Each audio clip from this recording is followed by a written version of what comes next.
Ironman é uma coisa feita para dar errado, é muito complexo.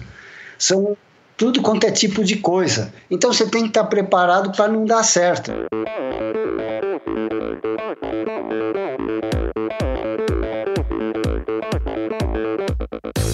Olá pessoal, aqui quem fala é Renata Falzoni. Olá, eu sou Tim Don. Eu sou Jaque Mourão. Olá, eu sou João Paulo Diniz. Eu sou Adriana Silva. Oi, eu sou Mauro Ribeiro. E esse é o Endorfina Podcast. Valeu, até mais. Sou o Michel Bogli e aqui no Endorfina Podcast você conhece as histórias e opiniões de triatletas, corredores, nadadores e ciclistas, profissionais e amadores. Descubra quem são e o que pensam os seres humanos que vivem o esporte e são movidos à endorfina.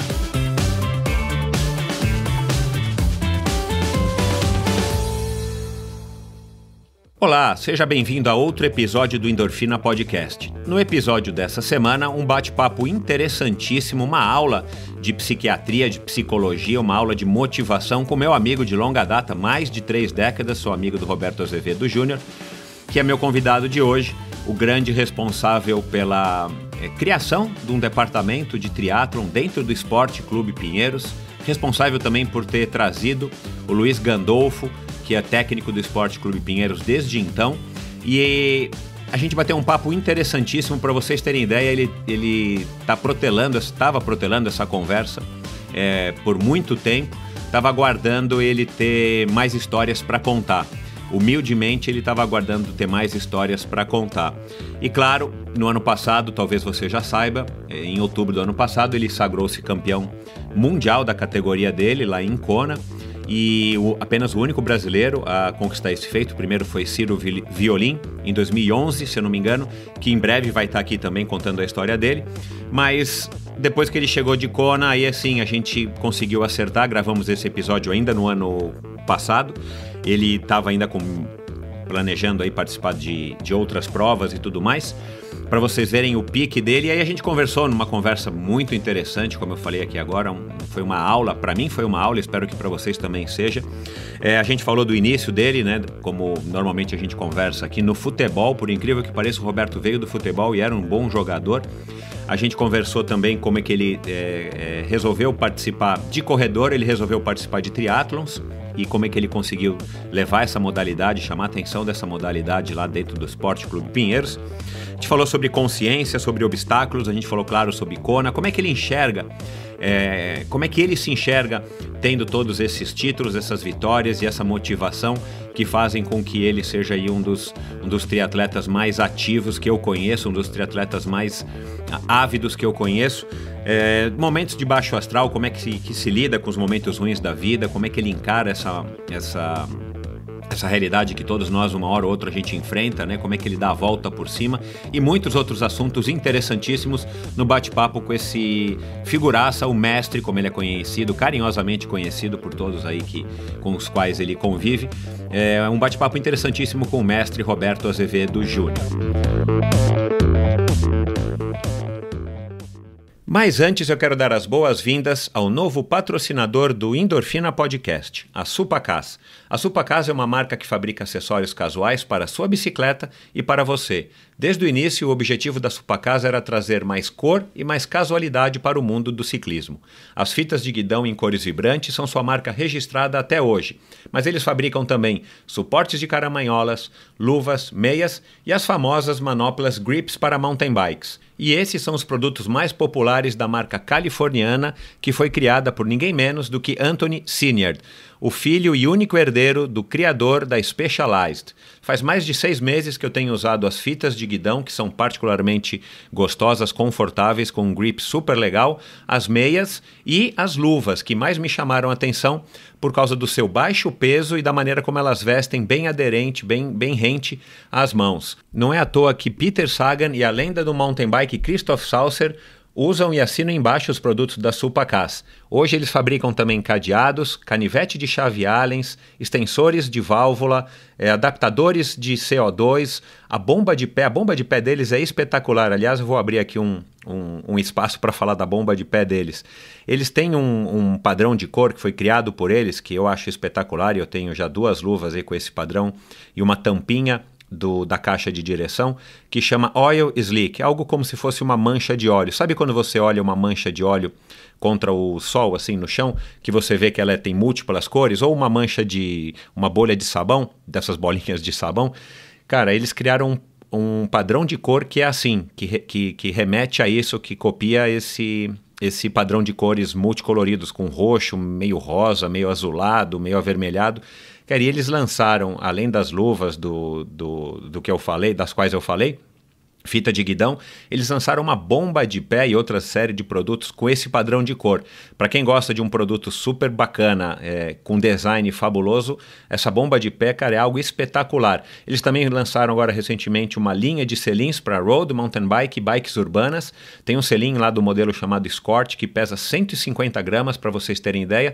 E claro, com a expertise, com o know-how e com o lugar onde está o Anthony Senior, do lugar privilegiado onde fica Anthony Senior, né, dentro dos headquarters da Specialized, cara, não é à toa que ele tem acesso aí ao que há de mais moderno em tecnologia e produtos no mercado. Então ele simplesmente pegou essa ideia, criou alguma coisa fora aí da Specialized, né, porque é uma empresa que não tem a ver com a Specialized, mas ele conseguiu dar esse toque, esse refinamento de criar produtos exclusivos, uma linha super restrita, mas que, cara, é fabuloso, assim, é uma marca que vale a pena e que, desde que eu soube que existia no Brasil, aliás, meus amigos Paulo e Kathleen lá de Ponta Grossa que importam, através da Ultra Cycle, eu fiquei fã da marca, passei a utilizar os produtos, tenho um relacionamento super legal com eles, então recomendo que vocês conheçam os produtos da Supacaz. Supacaz é vendida na ultracycle.com.br, que é o site da importadora, né, que tem o e-commerce, mas também em 15 estados você pode conhecer os produtos ao vivo aí nas principais lojas, ou como diz aí o jargão, nas melhores lojas do ramo do seu estado, entre eles Tocantins, Pará e, claro, São Paulo e Rio. Então dá uma conferida, ultracycle.com.br. Você vê, além de conhecer os produtos, você vai ver aonde que tem na sua cidade uma loja que vende os produtos da Supacaz. E fique ligado nas últimas novidades e nos lançamentos da marca no Brasil e no mundo, através do Facebook Supacaz Brasil e do Instagram Supacaz BR. Lá você vai conhecer tudo que há de lançamentos, os atletas profissionais e amadores que têm cada vez mais utilizado os produtos da Supacaz. E também, por último, mas não menos importante, claro, a Probiótica, que já faz quase um ano que está conosco aqui no Endorfina Podcast, patrocinando o meu projeto, e não apenas o meu projeto bacana da Probiótica, o que me fez acreditar bastante, não só por ser já um consumidor da marca e um fã da marca desde a época em que só existia a albumina para se consumir aqui no Brasil como suplemento, né, que nada mais é, que ainda existe, mas nada mais é do que a clara de ovo desidratada. A Probiótica tem investido tanto nos atletas profissionais quanto nos amadores, nos formadores de opinião e principalmente nos grandes eventos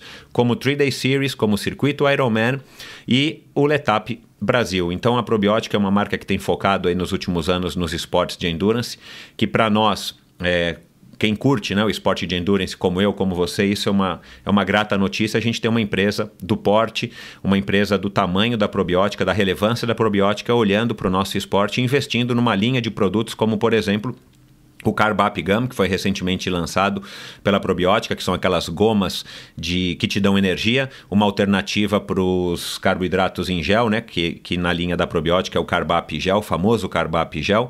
Então é uma outra alternativa para você minimamente poder variar, ou quando a prova for muito quente, quando você estiver competindo ou treinando num lugar muito quente, a vantagem do Carb Up Gum é que ele não derrete, ele não fica melecado, ele não suja as mãos, enfim. E ele claro, é super gostoso de mastigar e de engolir, porque você tem a impressão de que você está consumindo uma bala, né? Então cria aquela coisa toda de que é uma coisa gostosa, né? Te dá um prazer momentâneo, ali, uma satisfação que muitas vezes, seja numa situação de prova ou num treino que está muito difícil, acaba dando uma ajuda, dá um alívio psicológico minimamente, além, claro, da energia que o Carb Up Gum vai te dar. E outra curiosidade que eu acho que eu nunca falei para vocês aqui, eu descobri isso já faz algum tempo, mas acabei me esquecendo de comentar aqui com vocês. Se você consome creatina como eu consumo, né, eu já estou aí com 50 anos, estou precisando cada vez mais consumir creatina, embora meu objetivo não seja hipertrofia, né? Para quem faz hipertrofia, a creatina ela tem um pouco mais de utilidade por conta de favorecer a contração muscular. Mas a creatina que você consome, se ela não tiver um selo chamado CreaPure, que é creatina pura, né? Uma tradução livre, né? É uma marca registrada que atesta que a creatina que você está consumindo é uma creatina 100% pura. E claro que a probiótica não ia fazer por menos, e a creatina então da probiótica vem com esse selo, então fique atento, se você estiver consumindo qualquer outro tipo de creatina que não tem esse selo, você está consumindo talco, está consumindo farinha, está consumindo biscoito de polvilho amassado, ou sei lá o que, você não está consumindo creatina. E o outro produto que eu tenho usado bastante, aliás, hoje de manhã, depois do treino que eu fiz, que foi um treino um pouco mais puxado de ciclismo lá na USP, eu tomei o Carbap 4 por um deles, que é um produto para ajudar na recuperação, e o Carbap Energy Beat, que eu tomei logo cedo hoje de manhã para dar um gás, eu não dormi muito bem, e resolvi então tomar o Carbap Energy Beat para eu chegar já lá no treino e poder cumprir o que eu tinha me proposto a fazer, que era um treino um pouco mais puxado hoje com a minha turma lá na USP. Então são exemplos de produtos super legais que a probiótica tem, fora uma linha completa de whey, de BCAAs, de glutamina e toda a sorte de produtos aí que uma grande marca como a probiótica tem. Então vai lá, confere probiotica.com.br, você consegue comprar no próprio site da probiótica, que é loja.probiotica.com.br ou nas principais lojas da sua cidade. E para terminar, quero agradecer novamente a todos vocês que têm ouvido o Endorfina Podcast, que têm levado o Endorfina Podcast para mais pessoas, que têm contado no seu trabalho, no seu grupo de treino, no seu clube, na sua assessoria esportiva. Isso ajuda muito, o Endorfina não para de crescer, graças a vocês que têm tornado o Endorfina aí cada vez mais famoso. E vocês também que têm enviado suas críticas, seus comentários, suas sugestões de convidados. Eu estou, aliás, recebendo cada vez mais sugestões e cada vez mais sugestões interessantíssimas. Recebi uma ontem que foi assim espetacular. Eu não vou revelar ainda porque eu não sei se eu vou conseguir gravar com esse casal, mas uma sugestão assim que fugiu aí de fato ao meu radar. E eu fiquei muito contente, vou ver se eu consigo trazer essas pessoas para bater um papo aqui. Mas enfim, a todos vocês que de alguma forma têm apoiado a Endorfina e também, claro, a vocês que acharam e que acham que esse projeto vale uma doação financeira através do financiamento coletivo, né, que aliás é uma moda, é uma tendência hoje em dia. Eu agradeço, eu já tenho aí bastante pessoas que acreditam no meu trabalho e que têm condições e que escolheram doar financeiramente uma quantia a partir de R$10 por mês. Se você tiver interesse, vai lá no meu site endorfinabr.com, clica ali na direita, tem uma parte ali amarela que chama bastante atenção, tem um símbolozinho, um logotipo do Apoia-se, você clica lá e vai direto para a página do Apoia-se, lá você descobre como é que você faz para me ajudar também financeiramente. Isso com certeza está me ajudando, está me incentivando e está me preparando aí para alçar novos voos que já eu vou contar para vocês. Então, muito obrigado a todos vocês e eu agradeço a doação antecipada aí de vocês que têm feito e que vão escolher fazer a doação através do Apoia-se. Então vamos lá para mais um episódio espetacular do Endorfina. O meu convidado de hoje é uma inspiração para todos nós. Numa idade em que muitas pessoas acham que é chegada a hora de se aposentar e diminuir o ritmo, ele está vivendo o auge da sua vida esportiva. Depois de 32 anos do seu primeiro triatlon, este ex-jogador de futebol acaba de conquistar o sonho de 10 entre 10 triatletas. Conquistou o título de campeão mundial justamente em Kona, no Havaí. No final dos anos 80 e começo dos anos 90, foi responsável por introduzir a modalidade no Esporte Clube Pinheiros, que veio a se tornar um tradicional celeiro de triatletas de sucesso, tanto entre os profissionais quanto entre os amadores. Dono de uma energia interior digna de fazer inveja a qualquer garoto com idade para ser seu neto, Roberto não tem planos para desacelerar. Se prepare para mais uma lição de vida com o psicoterapeuta e triatleta Roberto Azevedo Júnior, ou simplesmente o mestre. Seja bem-vindo, mestre. Fala, Michel. Muito bom estar aqui com você e com as pessoas. Um bom dia para você. Legal, bem-vindo. Finalmente, né? Depois de mais de um ano a gente tentando gravar, né? Desde quando você foi vice-campeão mundial lá em Kona, que eu queria ter gravado esse episódio, mas eu acho que a espera valeu a pena, porque agora eu tô conversando aí com um campeão mundial, né? Dá mais peso. Eu tô nervoso aqui, tô tremendo, Roberto. Tô suando. Eu também não estou acostumado a isso e também eu sempre acho que nunca tenho muita coisa interessante para falar ou dizer, mas né, eu acho que mais até do que o campeonato, cada vez mais eu realizo que o que eu tenho importante para dizer é o dia a dia, é o que a gente faz, o que a gente gosta, então vamos lá. Exato. Enfim, é tudo uma brincadeira, você sabe, e o título, claro que é legal, né? Sem dúvida nenhuma. Quem me dera eu tivesse esse título aqui na minha parede, aqui, essa medalha, esse troféu.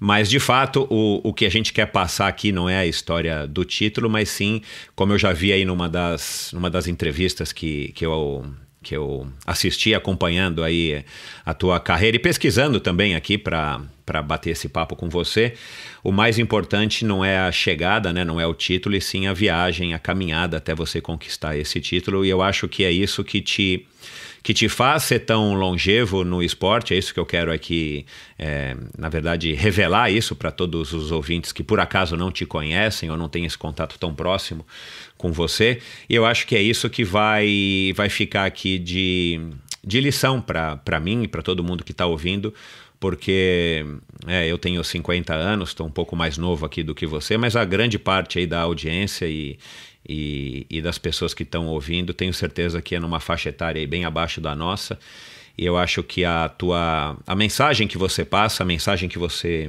vive, na verdade, né? Porque eu tenho certeza também que você não está preocupado em passar essa mensagem de uma maneira simplesmente pelo fato de estar representando, uma ideia, um personagem do que você é. Na verdade, você vive esse estilo de vida e isso que é legal. Acho que o triatlon permite isso, o triatlon tem essa possibilidade, é um esporte de estilo de vida, né? A pessoa que vive o triatlon de fato não tem como ter um estilo de vida diferente, justamente porque consome muito, e também é uma coisa que eu quero conversar aqui com você, o triatlon acho que atrai esse tipo de personalidade que vai mais a fundo nas coisas, que se dedica mais do que pessoas que talvez, enfim, não tenham essa vontade ou essa disposição de se dedicar. Mas antes da gente entrar no assunto principal, cara, você disse pra mim que você foi um jogador de futebol aí na adolescência ou no começo aí da tua vida adulta, que você era até um jogador bom. Conta um pouquinho aí como é que foi a tua infância, a tua adolescência e essa tua ligação com o futebol. Então, eu nasci em 1952. É difícil até imaginar como é que as coisas eram lá atrás, né, para as pessoas hoje em dia. Então, só para você ter uma ideia, lá atrás, jogar futebol era uma coisa assim para um filho de um médico ou de um advogado ou de um engenheiro, que eram as profissões que existiam então, né? Não tinha nem administração de empresa, arquiteto era uma coisa quase que nunca muito falada, mas enfim, então jogar futebol era alguma coisa que você podia fazer até uma certa idade e fazer meio ali com bola de meia da mãe que você fazia, porque ninguém comprava bola, e jogando na rua, né?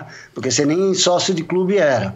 E o que acontecia então, né? Por acaso eu tinha uma aptidão muito grande, uma facilidade muito grande de canhoto, inclusive do pé, e uma facilidade muito grande de jogar bola, então eu me encontrei, né, o que eu era, assim, no sentido de ser uma atividade que eu poderia tirar bastante de mim. Hoje em dia eu olho desse jeito, na época eu não sabia nada disso, né, não tinha consciência nenhuma disso, mas olhando eu vejo, aqui eu me encontrei como alguém que poderia fazer alguma coisa boa e conseguia fazer alguma coisa boa nessa determinada área. Num monte de outras coisas eu não era bom, né? Estudar, eu nunca fui um grande aluno, e cantar, eu não sei cantar de jeito nenhum, né?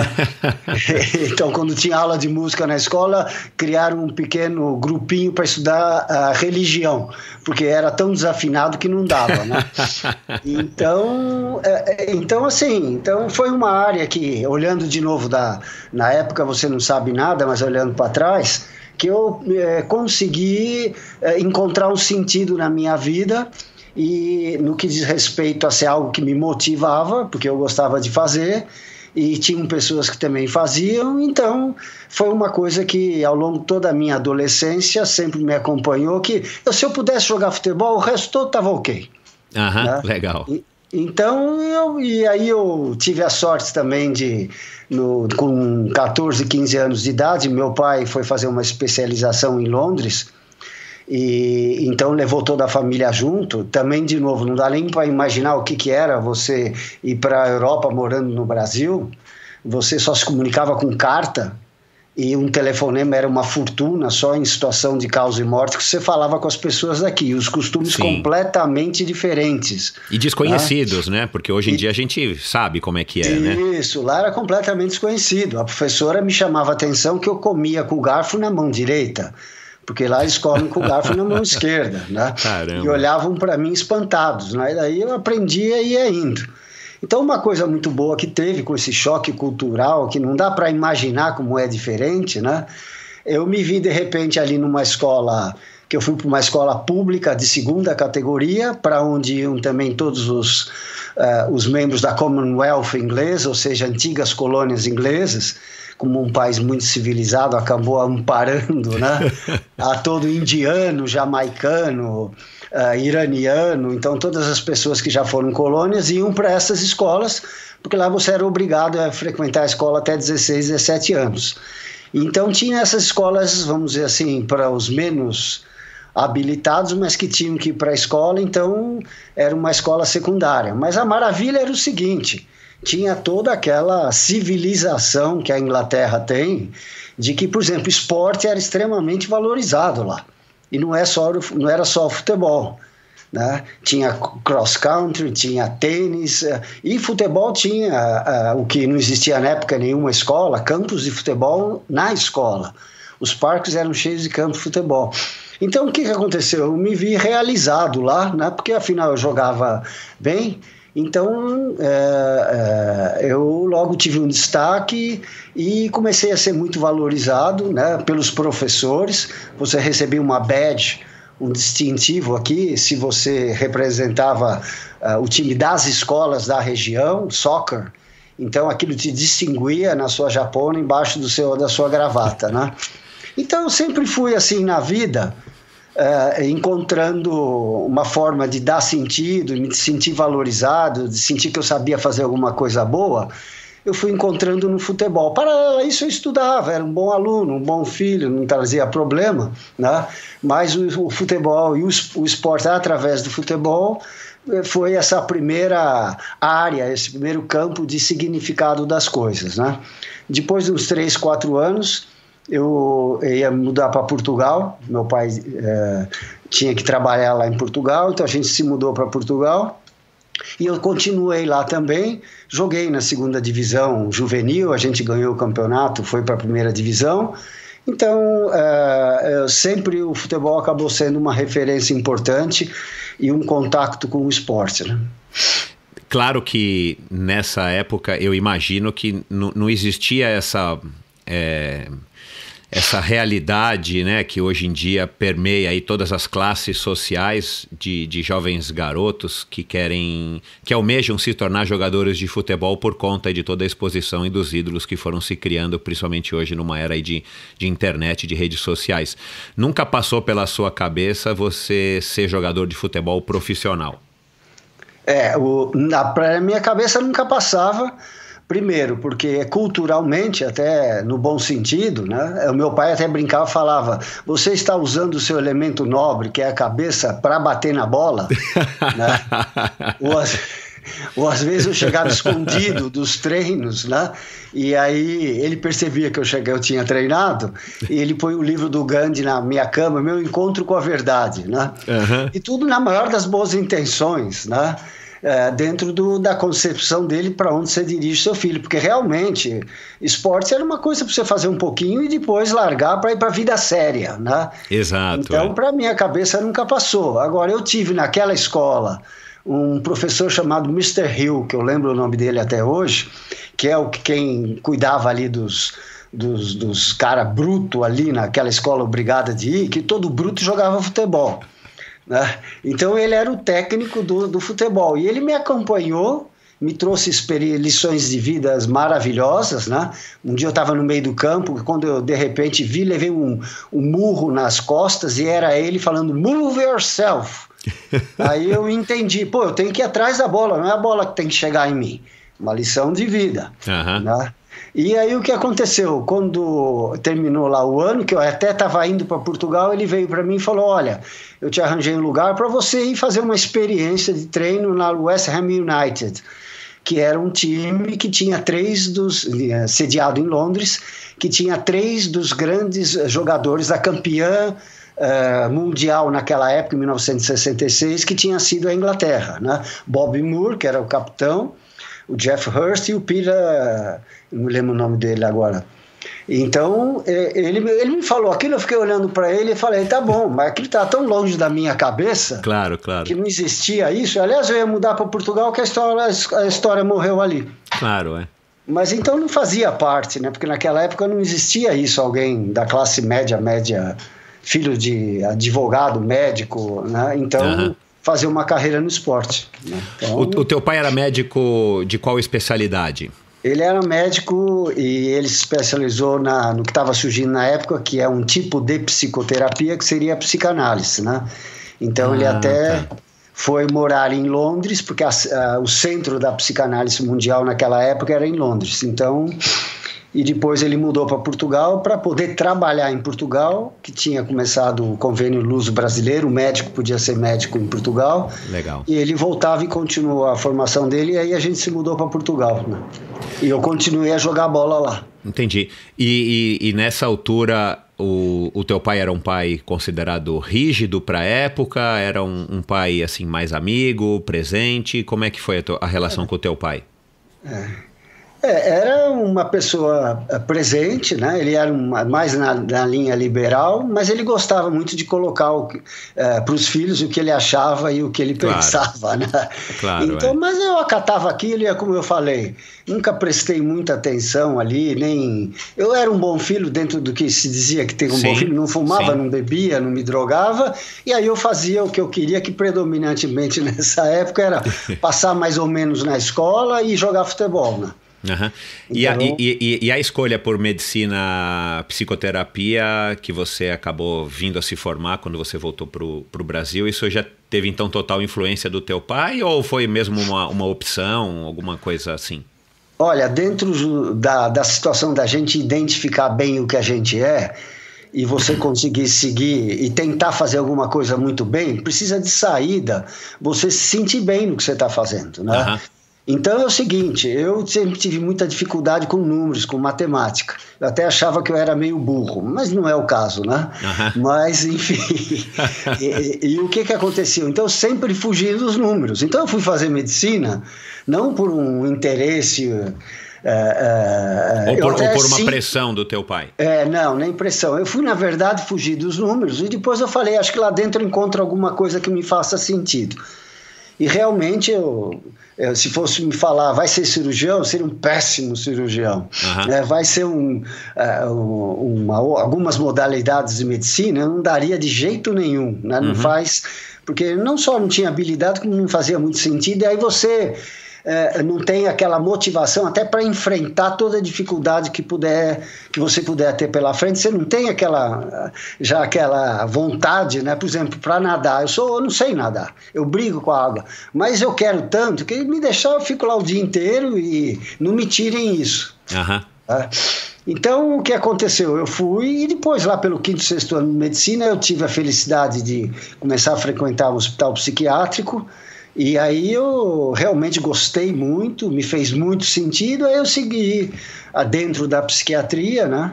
Primeiro com a parte da medicação de hospital, depois de uns anos eu deixei de trabalhar com medicação com hospital e concentrei mais só no estudo, na psicoterapia, que eu chamo hoje em dia, que eu sou um médico da consciência, né? Que eu ajudo as pessoas a perceberem o que a consciência de negativo delas tem, para elas aprenderem a lutar contra essa consciência, né, e colocar a consciência amiga no lugar, né? Então eu falo que eu sou um médico que eu me identifico muito, eu gosto muito, e tanto quanto o triatlo são as duas coisas que eu mais gosto de fazer na vida, né? Legal. Ô Roberto, você se formou aqui em São Paulo? Na época eu estava em Portugal, teve a Revolução dos Cravos, né, de 1974, ficou uma situação muito conturbada, minha família já tinha voltado, eu tinha muitos amigos lá, estava muito bem no primeiro ano de medicina, tinha entrado na faculdade de Lisboa, e depois Com a Revolução as coisas ficaram um pouco complicadas nos primeiros anos e aí meus pais falaram, olha, é melhor você voltar. Aí eu voltei, foi difícil encontrar eu perdi um ano, já estava no segundo, tive que voltar para o segundo, eu estava no terceiro, tive que voltar para o segundo e consegui uma transferência para a faculdade de Mogi das Cruzes, que eu tenho muito orgulho de ter estudado lá, com um pessoal muito legal, grandes amigos, e terminei lá a faculdade, né? Uhum. E nessa época de faculdade e com todas essas mudanças, como é que ficou a tua vida esportiva, a tua ligação com o esporte, o futebol? Eu jogava no futebol da faculdade, né? Mas aí eu já não tinha a mesma frequência de treinos que tinha, não jogava, estava estudando, era mais uma coisa recreativa. E aí também você começava, eu na época comecei a ter outros interesses, e namorar, e sair com os amigos, então o esporte ficou como uma coisa presente ali, mas secundária, né? Uhum. Então, eu joguei nas intermédias, aí eu também comecei a jogar tênis. Jogava mais ou menos, mas o suficiente para ganhar na intermédia. Ganhei uma vez o campeonato entre as escolas de medicina, né? Mas nunca fui assim, não tinha a facilidade que eu tinha no futebol. E daí depois eu voltei a retomar um pouquinho o futebol quando eu comecei a frequentar o Pinheiros, há 40 e poucos anos atrás, né? Mas jogando lá campeonatos internos. E aí era mais uma coisa recreativa mesmo, né? Até que eu, felizmente, tive uma ruptura jogando bola, uma ruptura do ligamento cruzado anterior, isso em 86, e de novo, para você ter uma ideia, lá em 1986, né, você quisesse consertar o cruzado anterior, você tem que fazer uma cirurgia a céu aberto, abrir a perna... Você não tinha garantia nenhuma do que ia ficar, uhum. Você ia atrofiado, o músculo para tudo quanto é lado, e era raramente feita. E que então, aí eu tinha um tio que era ortopedista, ele falou, mas você não fazer, e vai fazer o seguinte, faz fisioterapia, fortalece o joelho. E aí eu comecei então a fazer o quê? Faz bicicleta ergométrica, então ia nos lugares fazer exercício e corre em frente e nada. Isso aí não tem problema você fazer, porque o cruzado anterior, ele regula a sua movimentação lateral brusca. Claro. E aí eu já corria, eu gostava de correr, comprava Runner's World, aquela revista americana, li uma reportagem de triatlon, né, que era uma coisa extraordinária, estava surgindo, e eu olhei aquilo lá e falei, putz, se eu posso nadar, posso correr e posso pedalar, então, pera um pouquinho, deixa eu ver o que isso aqui é. E assim, um suposto infortúnio, você vê como a vida é, né? Pois é, então. De que, putz, você vai ficar sem o que você mais, uma coisa que você gosta muito, né? Não, dava para continuar a correr e aí abriam-se as portas para o triatlon, né? Então... Roberto, essa época, eu acho que foi a época que o teste de Cooper acabou sendo difundido também no Brasil e chegou no mundo, né? Você lembra de alguma coisa? Porque teve a época em que a corrida se tornou popular no sentido de moda, né? Talvez um pouquinho depois veio a aeróbica, não sei se você se recorda e tal, das próprias academias no Brasil que chegaram com o tal da ginástica, que a gente chamava de aeróbica e tal. Lá no clube, as corridas do clube, eu não lembro agora quanto tempo que tem essa corrida aí hoje do clube, mas já tinha as corridinhas no clube, tinha o grupo lá, sei lá, do Janico, do Joel. Como é que foi esse cenário lá dentro do Esporte Clube Pinheiros e o teu contato com a corrida lá dentro do clube, sendo um clube Pinheiros, enfim, desde aquela época já um polo, uma coisa marcante aí, importante no cenário dos esportes, principalmente amadores naquela época, brasileiros? Primeiro, assim, você falou uma coisa importante aí, né? O Cooper. Isso, Realmente, quando surgiu o livrinho do Cooper, aquilo foi uma novidade para quem, inclusive, gostava de praticar. Foi só para essas pessoas. Puxa, agora eu posso correr. E o correr tem realmente um sentido reforçado aqui por alguém. Um médico nos Estados Unidos. Então, a gente que corria na rua e de repente era xingado, a pessoa falava, ô louco, tá treinando para São Silvestre. Uhum. Né? Isso é o que falavam, né? Uhum. Então aquilo começou a ter pra gente, de novo, são aquelas situações de vida que ajudam a reforçar o melhor em você, né? São, vou dizer assim, professores da vida. que não necessariamente são algumas pessoas, mas algumas situações também que ajudam você a desenvolver aquilo que existe melhor de você, mas ainda, né, você não sabe ou não pratica ou não valoriza tanto. Então o Kenneth Cooper foi uma bênção para inúmeros corredores, porque trouxe esse reforço. Pode continuar fazendo isso que você não é louco. Uhum. Então validava o que vocês já estavam curtindo fazer, né? E que não tinha, é aquela história, se na vida você não tem muita validação, ou você acredita muito mesmo e vai, né? Que não é sempre o caso, e enfrenta todas as adversidades possíveis, né? Contrárias, e fica seguro do que você está fazendo, né? Que é muito difícil para todos nós. Só aquelas pessoas que nascem muito já com a noção do que elas querem, sabem, valorizam o que elas fazem, que são os heróis da vida, né? Que saem sozinhos para essas empreitadas e criam uma história, né? Que não existia até então. Então, nesse sentido, o Cooper foi uma coisa muito importante. Surgiu um livro também do Jim Ryan, que era um corredor, que inclusive ele também foi um best-seller, porque ele popularizou mais um pouco do que o Cooper tinha feito. Isso no começo de...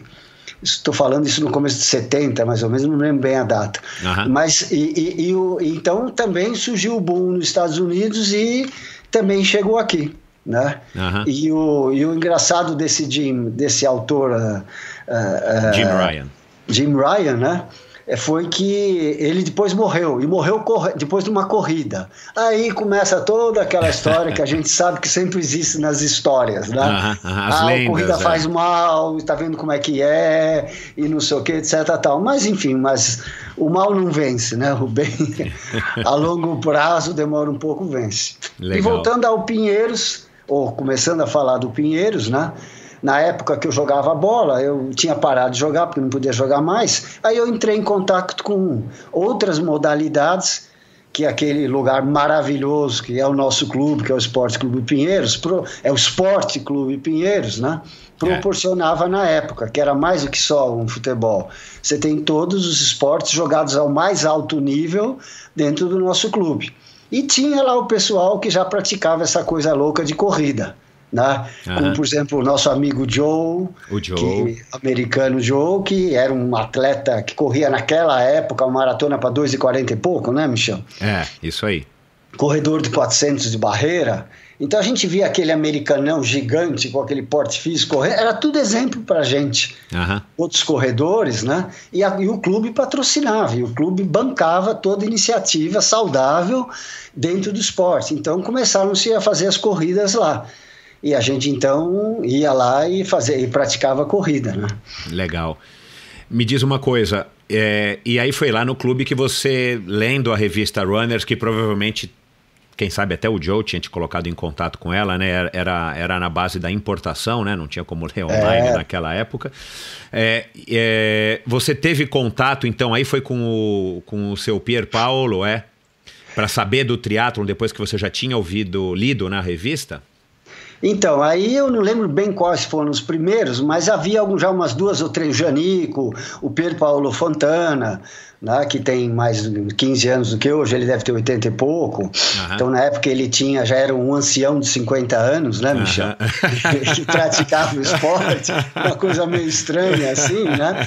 Mas, enfim, então, o Pierpaolo Fontana, o filho dele, o Paulo Sérgio Fontana, que foi triatleta profissional, né? O Gianico e outras pessoas praticavam essa coisa, eu entrei em contato. Em particular, o Pierpaolo, que é até hoje um grande amigo, né? E uma pessoa muito boa, então começou a me ajudar e eu comecei a entrar em contato com aquilo, aí eu descobri o triatlon, né?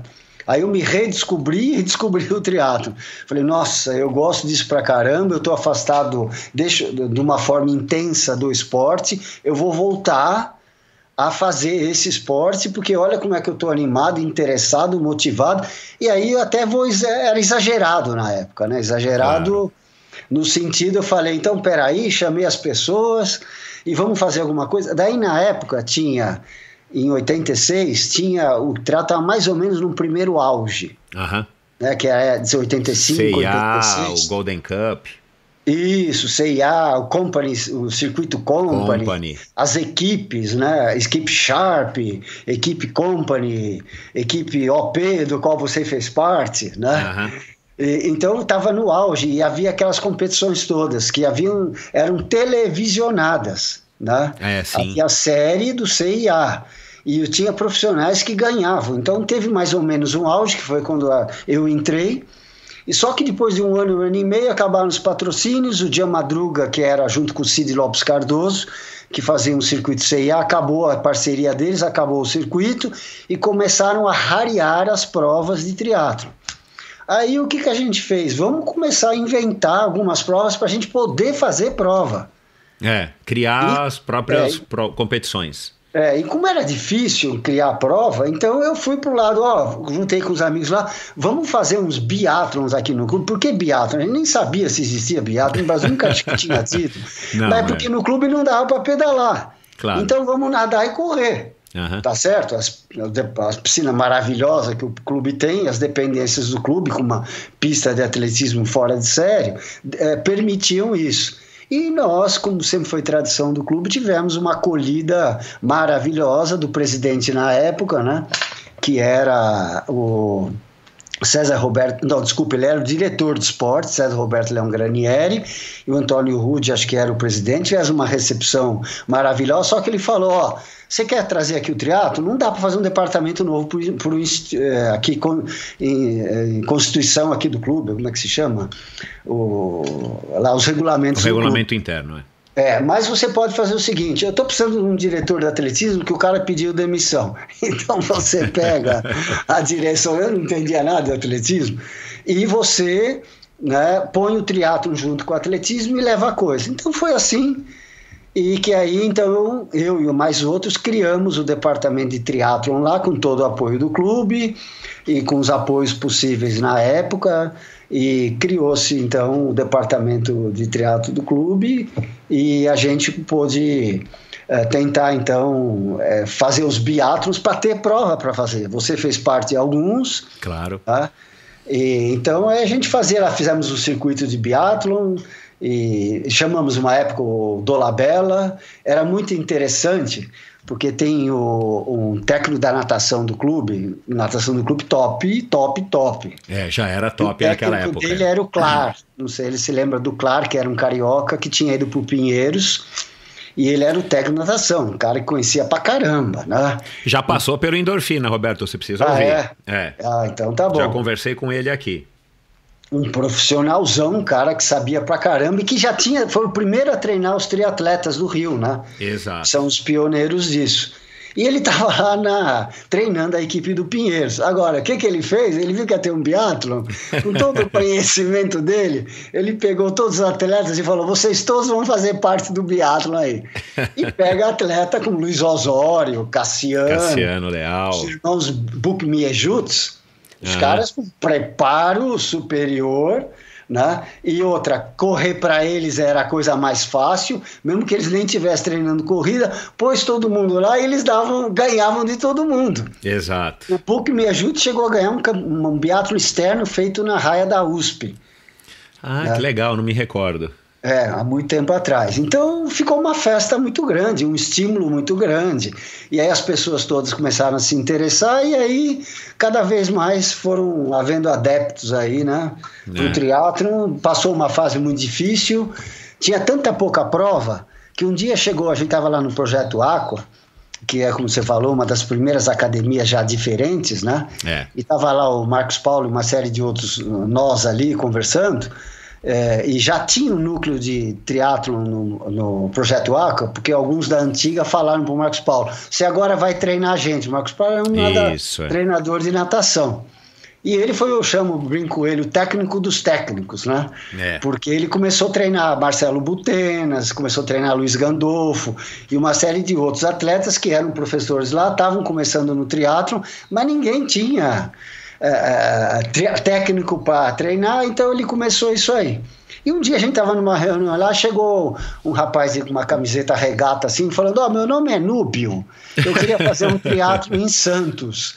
Todo mundo olhou para ele assim, um cara quer fazer mas como, cara? Eu já fiz um triatlo, mas eu quero fazer um triatlo. Aí foi aquela coisa, alguns, não, mas esse cara, como é que é? Mas o que você sabe? Eu falei, vamos fazer o triatlo sim, a gente vai lá, só que a gente vai lá com você, a gente vai te ajudar em tudo, tá ok? Né? E surgiu o primeiro triatlo antes lá do circuito, como é que chama? O Troféu Brasil, isso. Né? Então surgiu, e a gente foi, e era assim, a gente ia, ajudava ele a montar as coisas, né? E ele lá com toda a competência dele, também já sabendo, já montando, e o primeiro triatlo a gente ajudou e fez. Que legal, pra você ter uma ideia, né? Mas era uma época. Eu não gosto de ficar comparando, porque eu acho que não dá para comparar, né? E você que está aí também desde aquela época, provavelmente você concorda comigo, mas era uma época diferente e uma época que a gente tinha que desbravar muito mais. O espírito de aventura, ele estava muito mais latente entre todo mundo que estava nessa cena do triatlon, né? Inclusive de outras modalidades, como você falou aí da corrida, né? Mas no triatlon especificamente era uma época que tudo acabava sendo uma aventura até pela falta de conhecimento e pelas condições da época que claro, sem a tecnologia, sem a velocidade da internet, sem revista, sem meios de comunicação, a gente tinha mesmo era que desbravar e depender do que os outros traziam pra gente e do que a gente mesmo experimentava, né? Então, teve essa característica, e o que acontecia também? Quem estava ali é porque queria muito estar ali. Exato. E estava ali porque gostava daquilo que estava fazendo, né? Porque não tinha exposição nenhuma. Você falava para alguém que você fazia teatro, a pessoa falava, o quê? Você faz teatro? Exato. Era teatro. Até você explicar, a pessoa olhava um pouco assim, daí virava a cara e ia embora, porque não fazia sentido nenhum. Para você ter uma ideia, uma revista revolucionária que surgiu na época, que era a Trip Magazine, claro, que existe até hoje. Até hoje. Né? O que acontecia? Eles começaram com esse perfil, vamos fazer algo novo, de pegar tudo que existe diferente, de maluco, de excêntrico. Exato. Né? E aí me chamaram, você é um desses que faz essas coisas aí, você não quer escrever uma coluna aqui? E eu não sabia. Fazer tudo? Eu escrevi durante uns 2 anos, antes do Zolino, depois do Zolino que assumiu, mas uns 2 anos eu escrevi na Trip uma página que era artigo sobre triatlo, 87, 88, 89. Que legal, eu não sabia, não lembro disso. Então 88, 89, tanto que o primeiro mundial que a ITU fez em 1989 lá em Orlando. Avião, tá certo, em Orlando foi 90. A gente estava lá em Orlando, você estava lá também. Mas em 89 você ainda não estava na cena, né? não, eu estava na cena, não tinha me classificado para o mundial. Então foi o primeiro mundial, né? E que foi em Avignon, na França, pela ITU, que foi uma maravilha em todos os sentidos, né? Você escreveu para Trip nessa época? E nessa época é o seguinte, eu fui lá, eles pedindo, faz uma reportagem escrita, eu vivenciei o negócio, eu estava lá correndo, então deu para escrever sobre tudo, e eles mandaram um fotógrafo, era uma coisa assim de mandar o fotógrafo do país para tirar foto, né? E aí foi uma reportagem que ficou muito legal mesmo. Até hoje eu tento recuperar, mas não consigo. Eu vou conseguir para você. Eu vou ver se eu consigo. Vou falar lá com o Paulo Lima e vou ver se eu consigo recuperar. Porque eu também agora quero ver, nem que seja uma versão digitalizada, né? Porque também hoje talvez seja mais fácil. Então, nesse sentido, como você falou, a cena lá atrás era muito mais restrita, fechada e por esse tipo de pessoa, né? Foram 6 amadores para lá e 6 profissionais homens e 6 profissionais mulheres. Mas todo mundo ali, ninguém ganhava dinheiro profissional quase, claro, era pouquíssimo, né? O Leandro estava surgindo, né? E os amadores era tudo com dinheiro próprio, eu fui bancado, né? Na época o Abílio Diniz, ele treinava no Pinheiros e ele fez terapia com meu pai, ele escreve isso no livro dele. Que legal! E aí ele também gostava de treinar e ele começou a treinar triatlo, ele foi campeão paulista de triatlo na faixa etária dele. Claro, E ele, uma pessoa, e às vezes eu treinava ali com ele, uma pessoa assim, maravilhosa, eu fiquei contando as coisas assim, ele falou, só que eu falei, não sei se eu vou porque eu me classifiquei, mas não tem dinheiro. Ele falou, vai, não me enche o saco, toma aqui a passagem e vai embora. Que bacana, um grande incentivador do esporte. E então eu preciso sempre ser grato a esse movimento dele, né? E aí, então, mas para você ver, era difícil passagem, pagar. Naquela época não tem milhagem naquela época, era um dinheirão. Entende? E de novo, eu ia sair do meu trabalho, eu trabalhava com outras pessoas, meu pai, aí era aquele olhar assim, lá vai esse cara que só faz esporte. Pois é, cara. O que esse cara vai dar na vida? Aliás, isso foi uma das coisas que mudou para melhor hoje em dia, né? Hoje em dia a sociedade encara o esporte de uma maneira muito mais legal do que naquela época que esse era outra aventura, né? Você sair correndo ali na Ponte Cidade Jardim e pro Bosque do Morumbi, como a gente fazia, você era olhado como se fosse um vagabundo, vai? Praticamente, assim, né? Tá. Então... que legal, cara. É uma época muito bacana, né, Roberto? E eu diria o seguinte, hoje em dia... É como tudo na vida, né? Todas as coisas que acabam tendo um crescimento e acabam tendo importância, elas acabam sendo apropriadas ou usadas pelos mais variados tipos de pessoas com as mais variadas finalidades, né? Então, hoje em dia, você tem todo tipo de pessoa. O cara que quer, por exemplo, fazer um triatlo, quer fazer uma vez. O que quer fazer para poder fazer uma tatuagem. Mas tudo bem, cada um é eu digo isso. Não tem problema nenhum. Né? Quem somos nós para julgar o motivo que o outro está lá para fazer o triatlo? Eu que fui julgado a vida inteira, agora eu vou julgar alguém? Exato. De jeito nenhum. Eu sempre falo, cara, faz do jeito que você gosta de fazer, que lhe faz sentido, né? Você quer fazer uma vez, faz uma vez.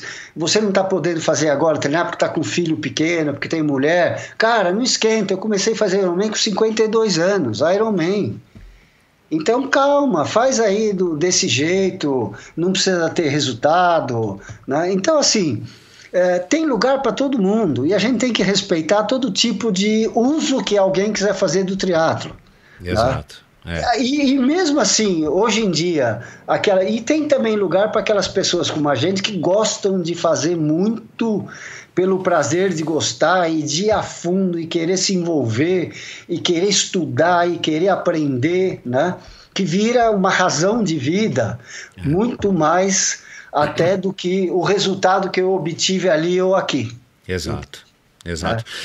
Numa das... Não sei se foi que eu li ou eu ouvi numa das entrevistas que você deu aí enfim, acho que foi pro Mundo Tri, eu não lembro.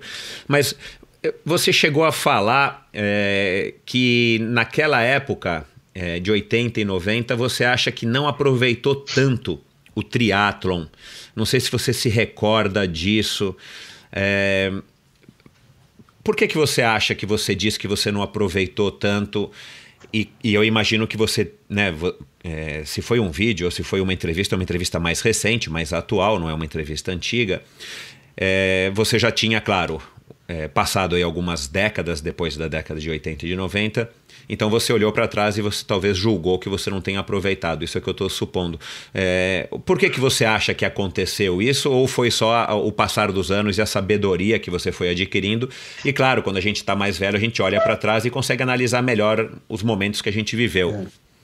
É exatamente isso que você falou agora no fim, né? Um olhar para trás que eu faço para a seguinte situação.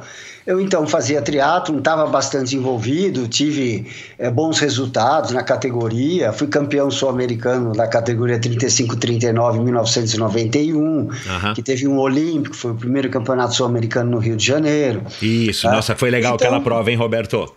Aquela foi boa, né? Meu Deus do céu, lembra? A gente atravessava ali a cidade, enfim, passamos pedalando e correndo, enfim. A gente saiu de Guaratiba e foi terminar, sei lá onde, no Leme, não sei, uma prova bacana demais. Passando por todo aquele visual, toda aquela coisa toda, bem organizada, né? Realmente foi... Então, mas assim, naquela época eu quis dizer, olhando para trás, era, pronto, participei disso tudo e tal, mas depois, assim, começou, que é natural a gente olhando lá na época, eu também tinha filho pequeno, estava casado, e estava trabalhando, então eu comecei a deixar um pouco de lado, tanto que eu depois fui para fazer maratonas, fiz 4 maratonas em Nova York, uma de São Paulo, né? E então nesse sentido que eu quis dizer que eu não continuei mais, né? Mesmo depois, também cabe essa coisa de não aproveitar tanto, também cabe até para quando eu voltei a fazer mais triatlon de uma forma mais regular, que foi em 2004, né? Que eu fazia uma prova ou outra aqui e tal, mas quando eu voltei mesmo, e foi com o Ironman, que aí realmente eu fiquei mais, de novo, preso ao negócio, né? Mesmo os primeiros Ironmans também foram mais assim, que legal, deixa eu terminar, isso aqui é uma coisa legal, deixa eu me preparar. A noção não era tão grande, deixa eu ver que preparo que eu preciso. Então também foram anos assim que, quando eu falei não aproveitei tanto, é um olhar de agora, né? Até meio justo comigo mesmo. Tá, entendi. Nesse sentido, o que deu para valorizar foi... Você não levou tão a sério quanto você leva hoje, então, e talvez você, enfim, tenha até um certo arrependimento, porque você poderia ter tido resultados muito melhores, mas enfim, era o que você queria fazer na época. Eu não tenho, porque a vida é assim, né? Exato, não tem o si. Arrependimento é um sentimento ruim, a gente não está aqui, né? Então. Eu que ajudo a consciência, eu falo, deixa eu pensar uma coisa boa, né? Porque a cabeça, se começa a falar arrependimento, ela entra num canal de ver tudo de ruim e o que você não fez bom, e aí se desdobra, né? E aí vai, né? Então eu nunca me arrependo, eu falo, foi constatado isso. Agora o bom é o seguinte, eu ainda tenho muitos anos pela frente. Pois é, então, isso aí. Então eu vou fazer, né? Então... por sinal, eu acho também que você que disse isso, e aí eu queria que você explicasse um pouquinho melhor a seguinte frase: a consciência é o maior aliado para a conquista da motivação para enfrentar a vida, que é puro movimento. Não sei também se eu ouvi ou se você falou isso. Não, eu falei numa entrevista que é o seguinte, né? Uma coisa que eu acredito muito, e uma visão de ideias que eu tenho, que me norteiam na vida, né? Seriam assim, uma série de coisas que eu diria que eu aprendi, né, e que eu uso como norte para a minha vida, né? Eu sou alguém, como eu falei, um médico da consciência, então eu entendo o seguinte, né? Se você começa a definição, por exemplo, vida é um processo de autogeração e automanutenção de ação. O que quer dizer isso? Se eu pego um relógio que está aqui na minha frente e empurro o relógio, eu percebo que dele não vem nenhum movimento, né? O movimento foi colocado por mim, então esse relógio não tem vida. Como é que a gente vê que um passarinho está morto ou não? A gente dá uma cutucada com o pé e aí você vê, se tiver no mínimo uma tensão muscular típica do estado de vida, então você vê que aqui ali tem vida. Se estiver duro que nem pedra, é porque a vida acabou.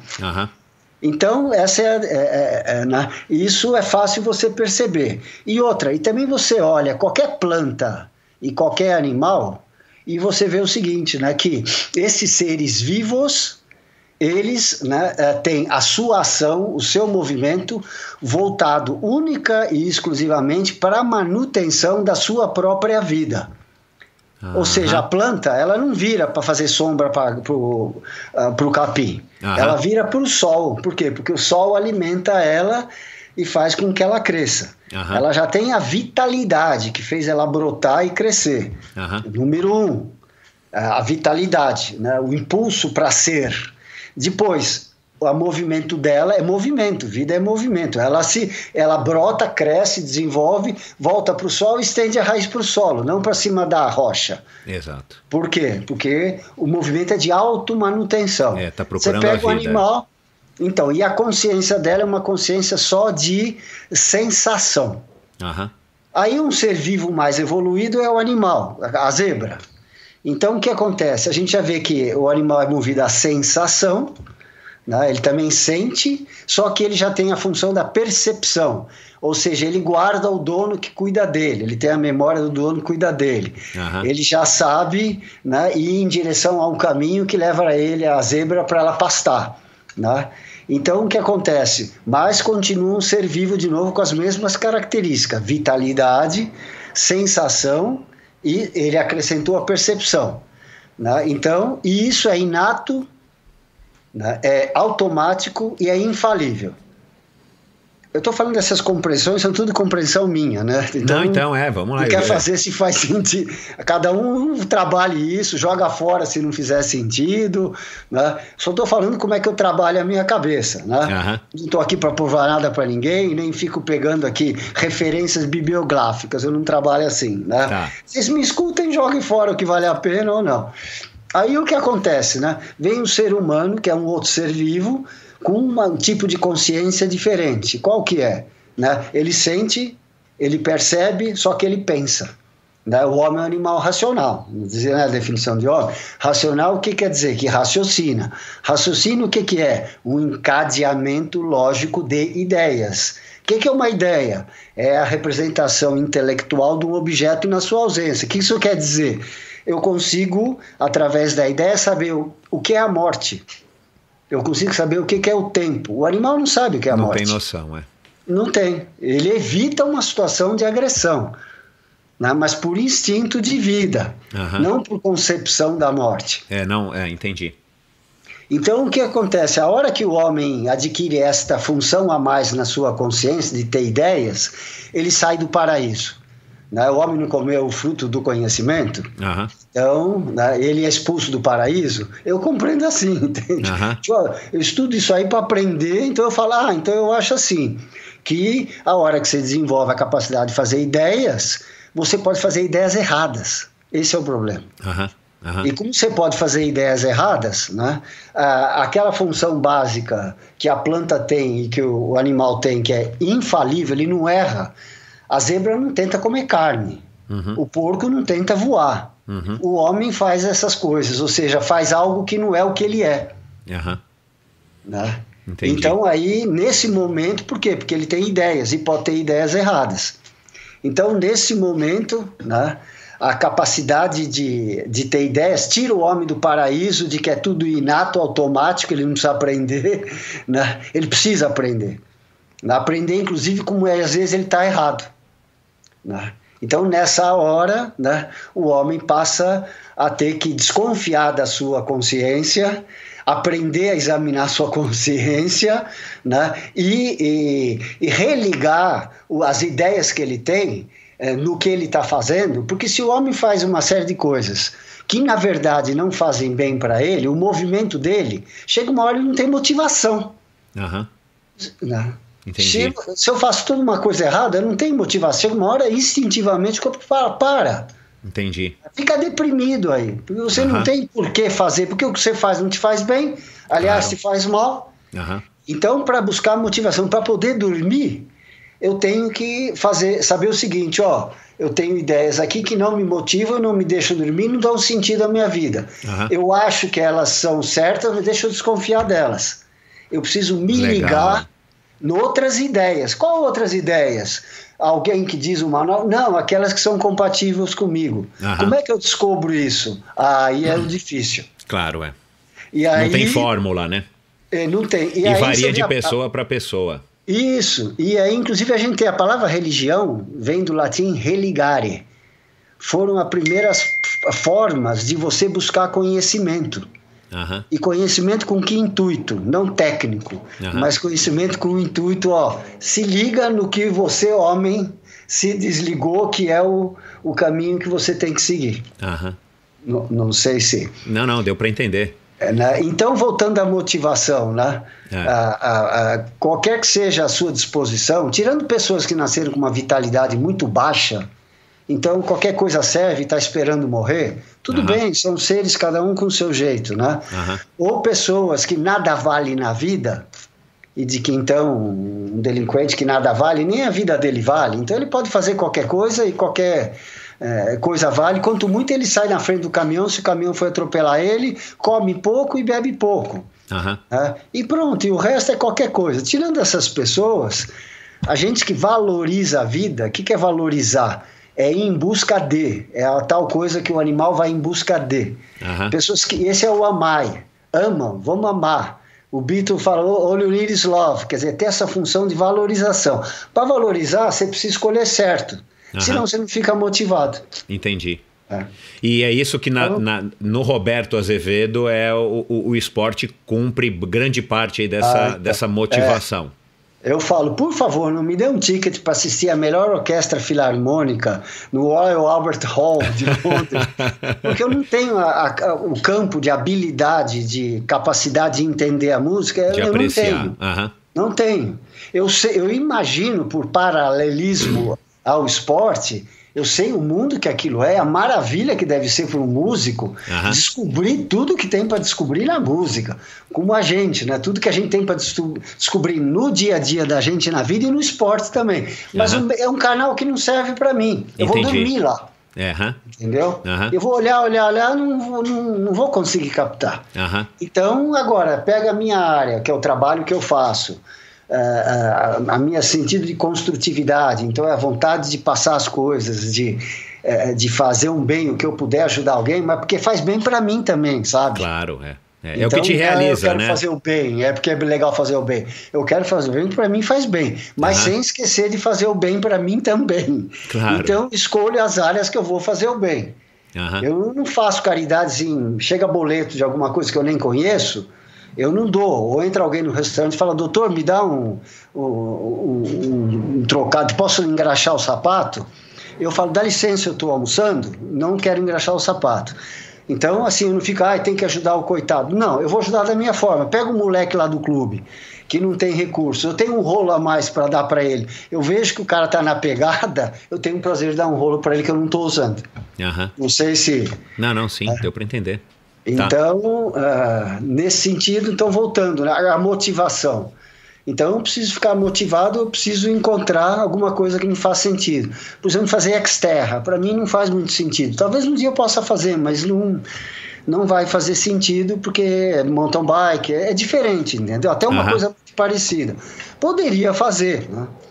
E o Ironman te trouxe isso, né? Mesmo depois dessas primeiras vezes que você participou, você disse que já são 30 ou mais de 30, o Ironman te trouxe isso, você foi enxergando no Ironman isso, não é à toa que você acabou se dedicando aí nesses últimos anos praticamente a uma única ou 2, 3 provas por ano que são sempre um Ironman.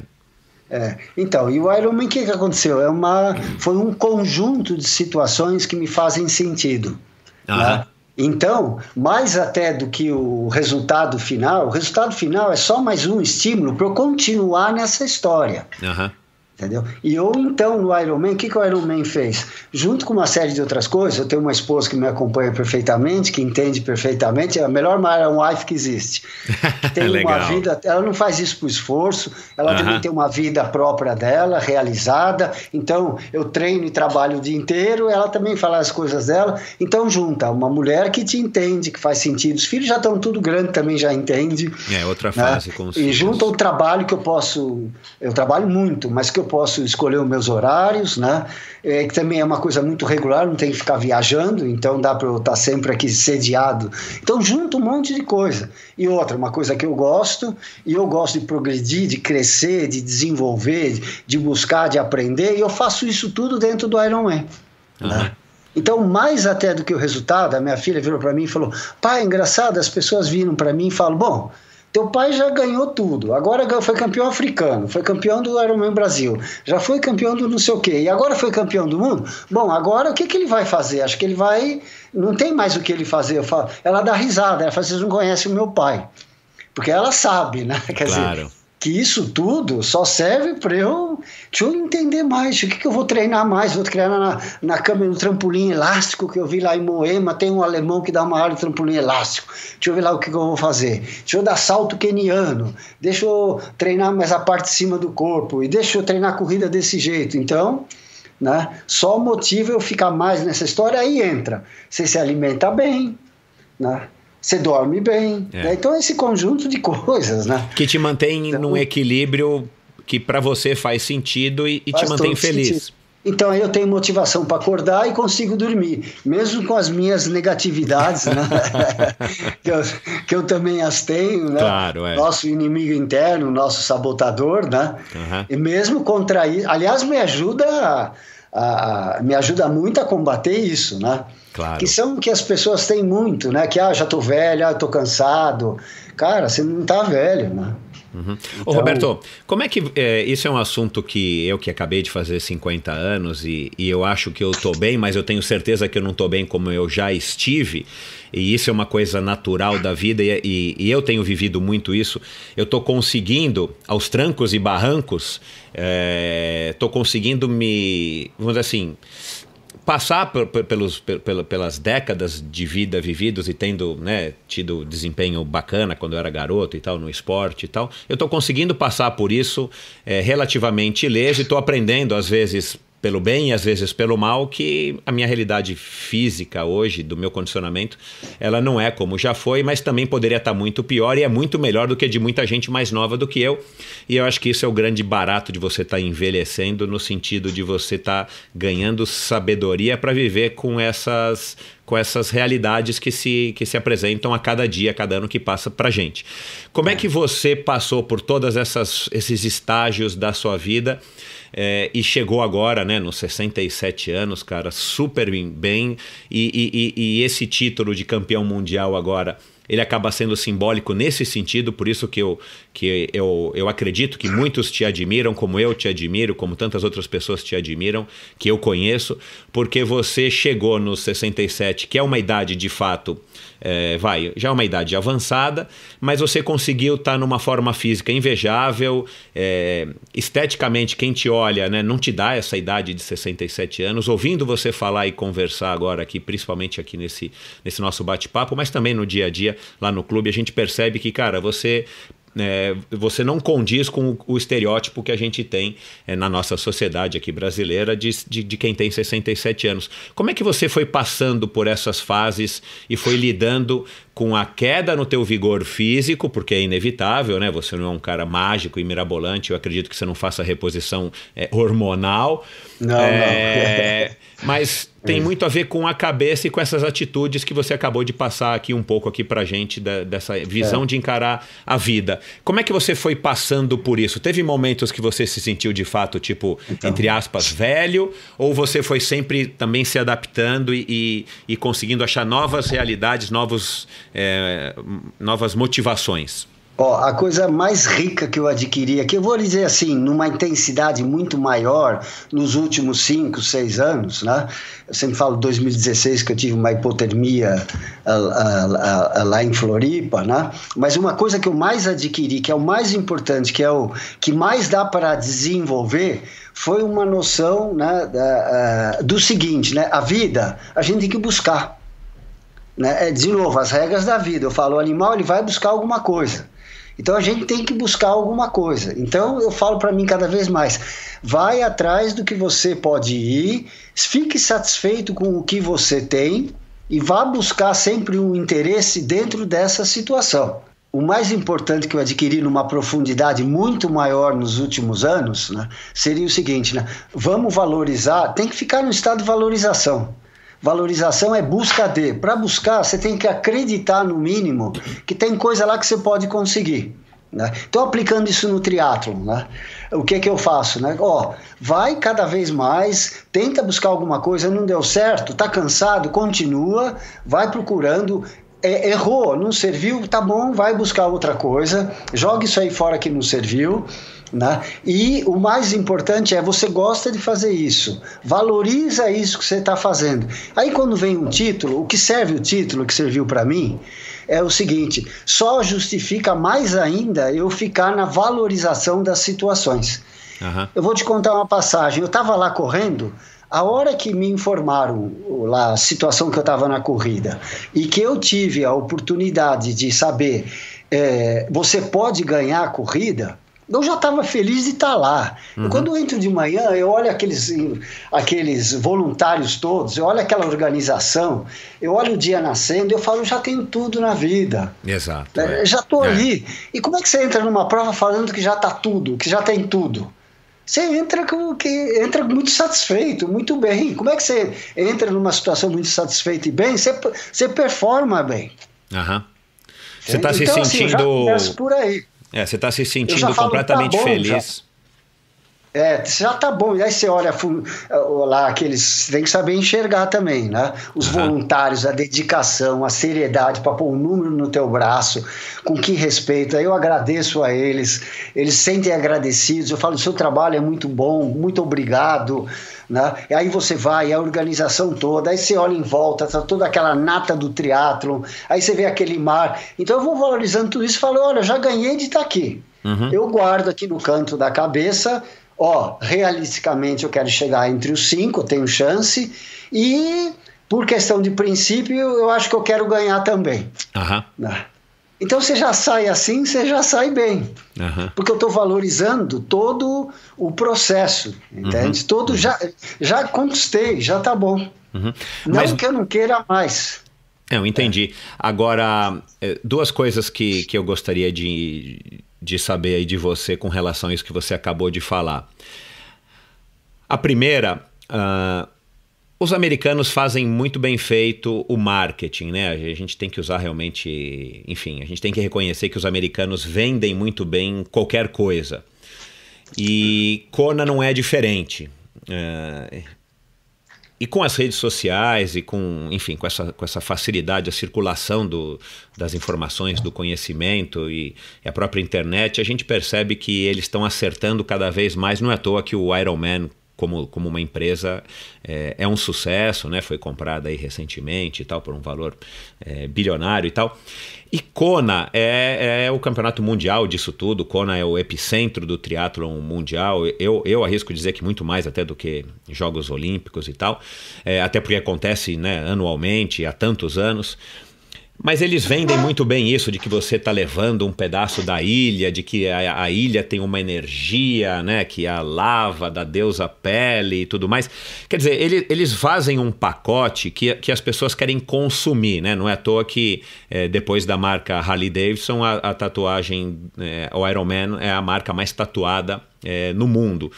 Então, o que eu acho? Eu acho que muito é para inglês ver, tá? Minha opinião. Acho que muito também o americano faz isso, claro, com sentido de vender, né? De tornar uma marca que vende, enfim, desde relógio até, enfim, calça jeans. Numa época tinha água do Ironman e tudo mais.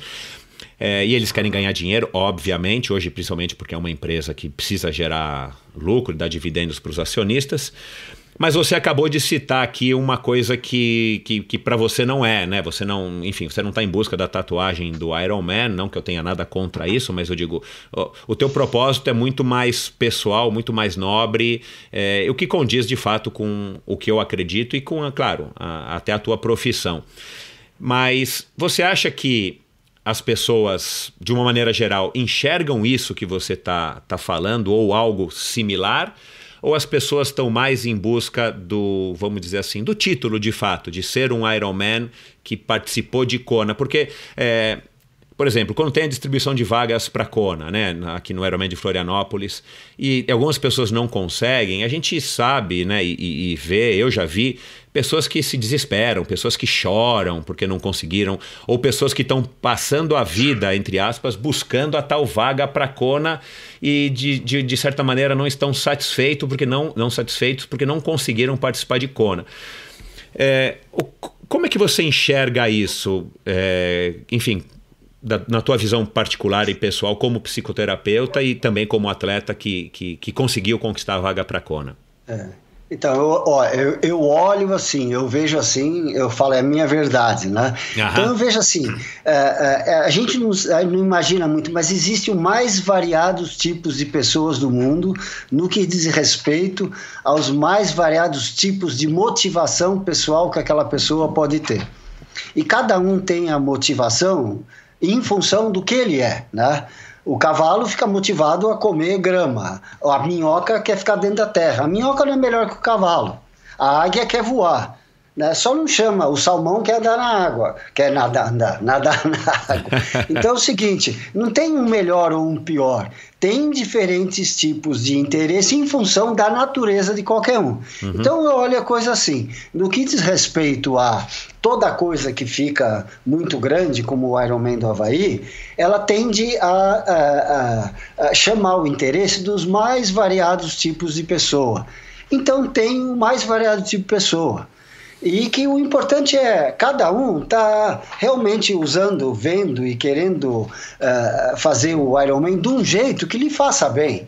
Se a pessoa gosta de fazer o Ironman para pôr uma tatuagem, ou então ir para o Ironman para dizer que fez um Ironman, se ela estiver feliz com isso, estiver bem, tudo bem, fica na sua. Só não vem dizer que eu tinha que fazer a tatuagem também. Entendi. Entendeu? Não venham me dizer o que eu vou fazer, o que eu tenho que fazer, mas eu também não vou dizer para ninguém. E aí o que a gente encontra? Mais variados tipos de interesses indo para o Havaí, ou perseguindo a vaga do Havaí. Se a pessoa está bem, está feliz, ela vai lá e o que ela quer mostrar ali no Instagram dela, alguma coisa que ela fez e não passa disso, se ela estiver feliz com isso, pronto, continua. Legal. Vai fazer. Agora, existem tipos e tipos de interesse. Tem os interesses das pessoas, eu me incluo nelas, que o mais importante é saber dominar a prova. E sabe o que eu senti na prova agora, que foi a melhor coisa que eu trouxe do Havaí? Foi quando eu senti que eu poderia ganhar, me veio uma felicidade, uma satisfação, mas pelo quê?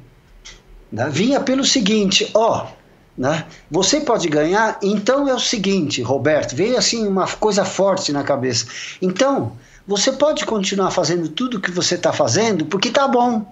É como me desse o direito de continuar fazendo, porque tá bom o que você está fazendo. Então, o mais que eu ganhei foi poder continuar fazendo isso. Mesmo se eu perder, se eu escolher errado, né? Se eu amanhã o cara fala, você vai correr na USP aí, mas e se você não performar bem?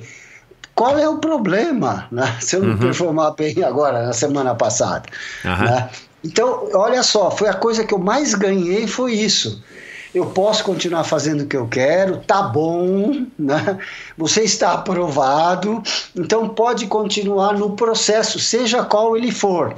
Se correr mal, se correr bem, se faz a escolha certa, se quer tentar de novo, isso é a vida. As pessoas ficam muito abaladas em não terem tudo certinho, porque elas mesmo se desclassificam.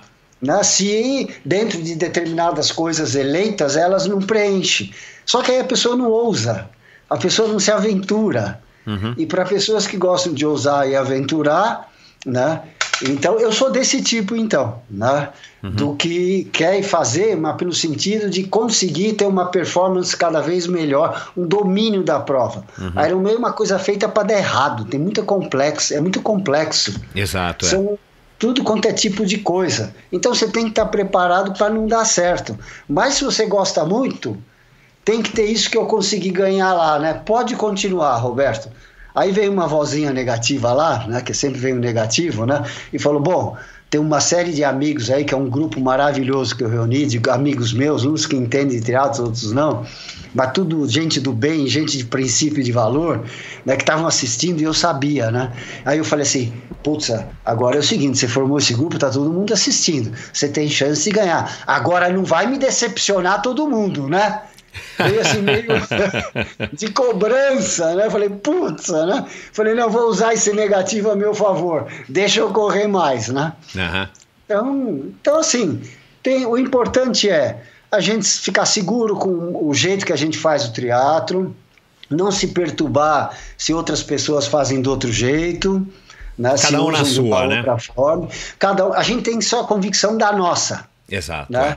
E não julgar os outros. O nichozinho, eu treino com gente que treina como eu. Eu tô lá no Pinheiros, que eu gosto do treino do Luiz Gandolfo, porque é um treino do tipo que eu gosto. Então isso vai fortalecendo. Eu vou na estrada atrás do Arthur Ferraz e outros, né? Então ali é o pessoal que me faz sentido. E tudo bem. Agora, outros querem praticar de uma outra forma, acham que a gente é louco, tudo bem, cada um na sua. Então acho que não tem problema. Tá, mas você acha que o que torna a Kona tão especial é, na verdade, uma visão que, claro, eles criam uma imagem, né, de Kona, Mas é impossível a gente dizer o que tem Kona de especial quando você vai explicar, sei lá, se você tivesse que fazer uma palestra e explicar para todo mundo o que Kona tem de tão especial. Você vai explicar a tua visão, como você acabou de explicar. Não dá pra gente dizer, é uma ilha que tem uma magia. Não, cada um vai enxergar o Kona da sua própria maneira e vai valorizar isso como é hoje em dia. E é como tudo na vida, né? Quanto mais a sua capacidade de conhecer, né, mais você vai poder tirar tudo que Kona na verdade é.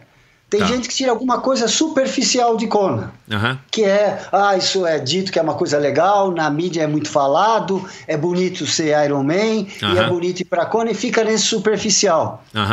Tudo bem, não estou criticando nem nada. Agora, quanto mais você puder conhecer, mais profundo você entende tudo que aquilo existe. Aí as pessoas chamam de mágico. Não é de mágico, mas existe aquilo difícil de se enxergar. Isso, né? Legal, gostei então, dessa definição. Falado mágica é para aquilo que é muito difícil de enxergar. Né? Um conceito, por exemplo, milagre. Milagre é uma coisa que é muito difícil, está muito fora da sua visão, que se você quiser usar a palavra milagre assim, você conhece aquela coisa que até então não existia no teu mundo. Essa é a faculdade de conhecer. Né? Então tem de tudo, tem um grau de conhecimento, de noção do que aquilo é, que chega a um ponto que você nem descreve. Né? São coisas de difícil descrição. Matéria. E de percepção, né? Porque não estão ali notórias para todo mundo ver. São poucas pessoas que têm a capacidade, o privilégio de conseguir enxergar isso que talvez eles chamem lá no Havaí de coisa mágica e tal. Né? Então, daí você vê aí, as pessoas, aquele que fala isso é mágico, tem que ver se ele está falando que isso é mágico porque ele ouviu falar que é mágico, então é legal ser mágico e ele fala que é mágico, né? Ou se o cara que sentiu aquilo mesmo. Né? Eu estou às vezes lá no Lava Field, lá no pedal, né? E eu assim, de verdade, eu ponho a mão assim, deixa eu pegar a energia do Lava Field. Eu não acredito em alguma energia do Lava Field que vem na minha mão, mas aquilo é um estado que me faz bem. Claro, porque eu falo, olha, eu estou tratando isso como algo sagrado. Né? Então, né, eu vou fazer sacrifício, né? Aqui, sacrifício, que é o sacrum facere. A palavra sacrifício vem fazer o sagrado. Então eu entro nesse estado, eu tenho que fazer o melhor que eu puder fazer aqui, que é o que eu gosto. Não é o título. O título é só né, a consequência, para ver. Né? Tá, e aí outra coisa. Entender isso, só uma coisa. Estão passando um filme do Pelé aí, e um amigo observou muito bem. Né? Um filmezinho do Pelé, ele falou assim: você reparou uma coisa? Ele falou: o quê? Só passam as jogadas do Pelé, não passam um gol do Pelé. Aliás, passam algumas jogadas que ele não terminou em gol, mas que são as coisas mais preciosas para quem entende da excelência que alguém alcançou em algum campo. Então o legal é o seguinte, eu falo, cara, isso é o exemplo disso. O gol é o final, é o título. Claro que você quer o título e persegue o gol, mas a excelência está na jogada que o cara fez. Não precisa o gol. Isso que precisa enxergar, né? Isso ajuda a entender a importância maior do que o cara fazia e não só do gol que ele fez. O gol acaba sendo consequência, foi o cara que fez mais gols.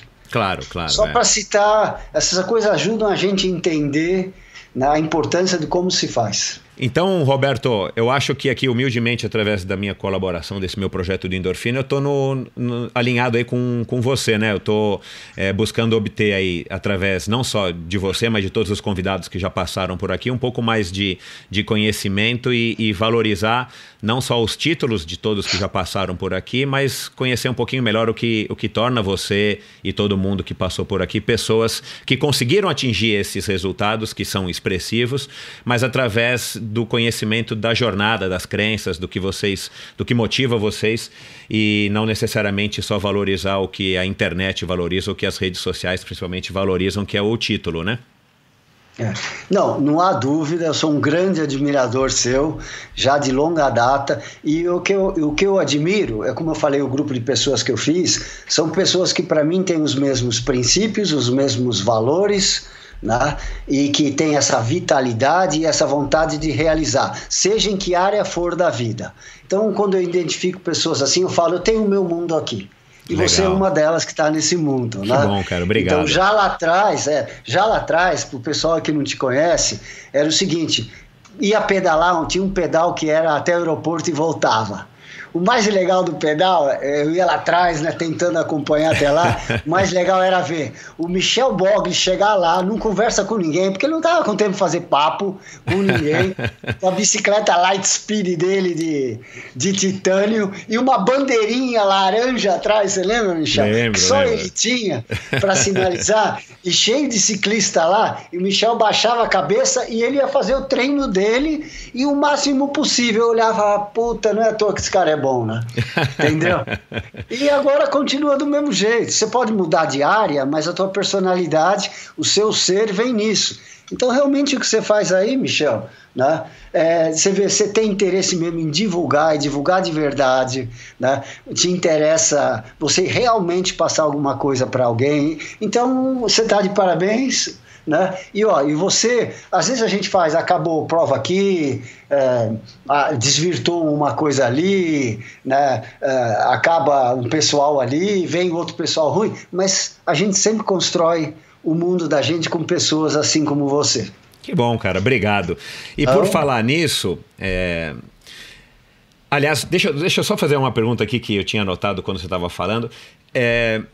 Não precisamos falar pontualmente dessa prova agora que você acabou ganhando, né? E aí tem vídeos já na internet, você já deu também aí algumas entrevistas, mas como é que você lida nos momentos que você está com as vozes aí sabotadoras, falando mais alto, nos momentos de baixa, que todo mundo tem, principalmente numa prova como o Ironman, que você acabou de dizer, e eu concordo, assino embaixo, tem tudo para dar errado, né? Quando dá certo é porque é um ponto fora da curva, e isso talvez seja o grande barato que motive a gente no triatlon de uma maneira geral, mas principalmente nas provas de longa distância.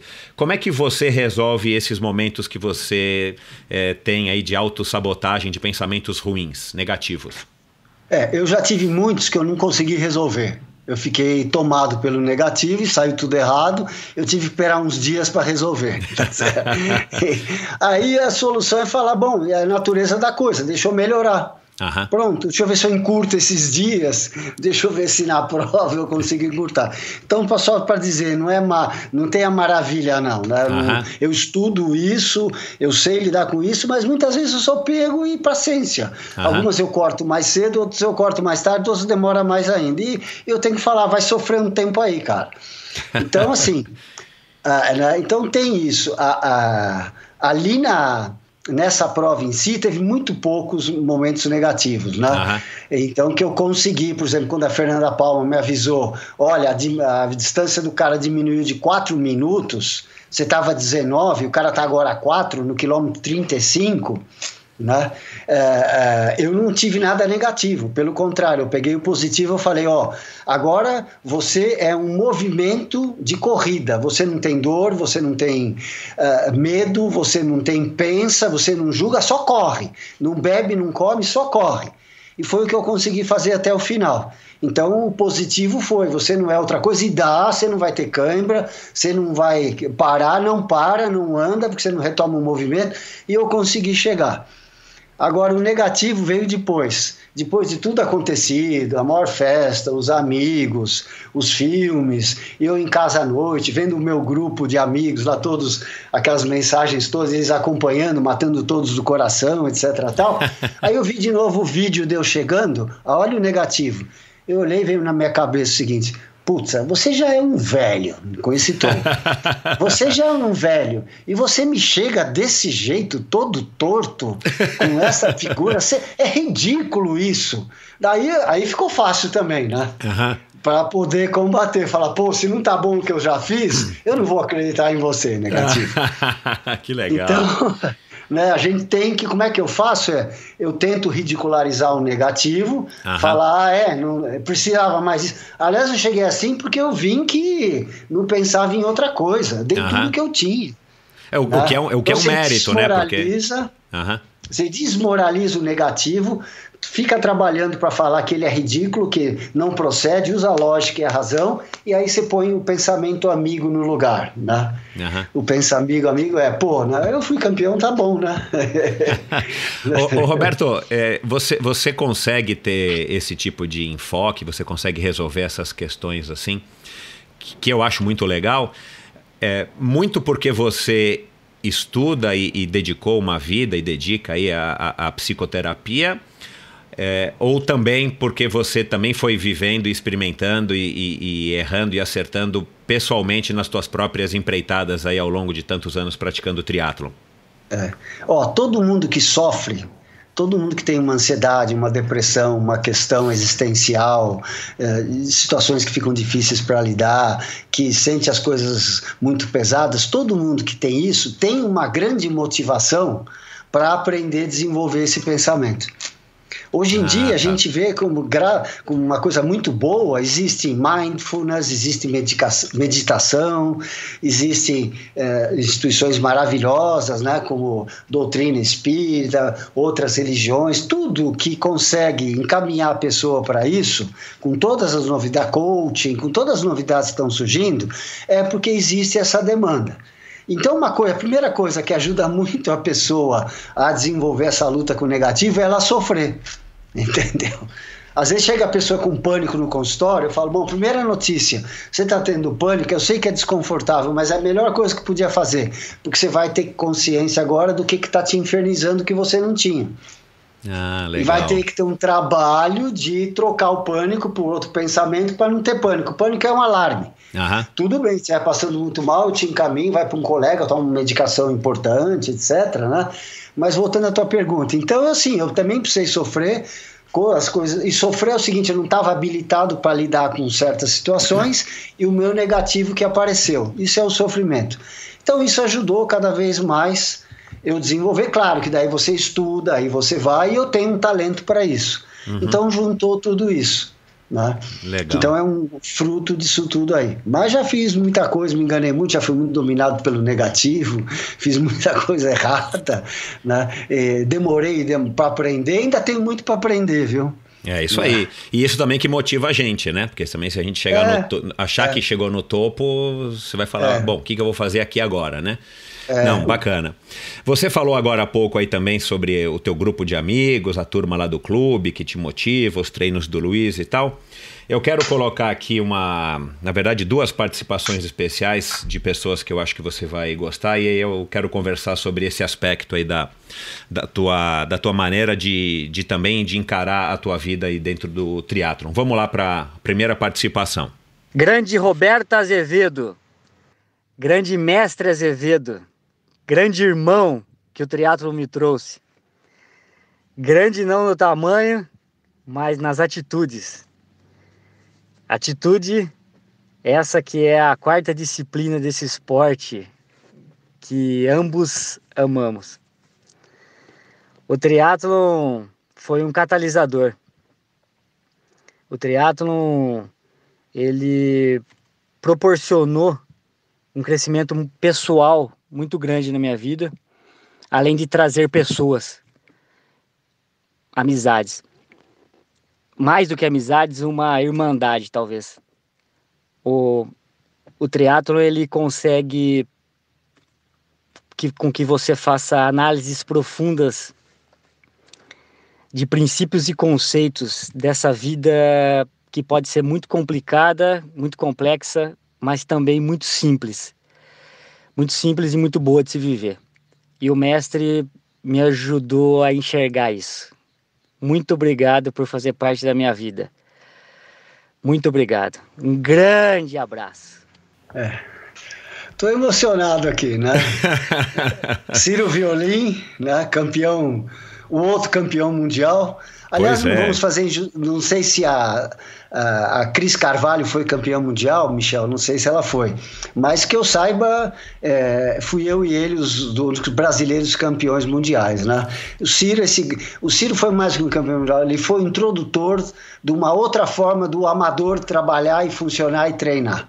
Ele foi o grande exemplo de amador que quisesse ir mais profundo.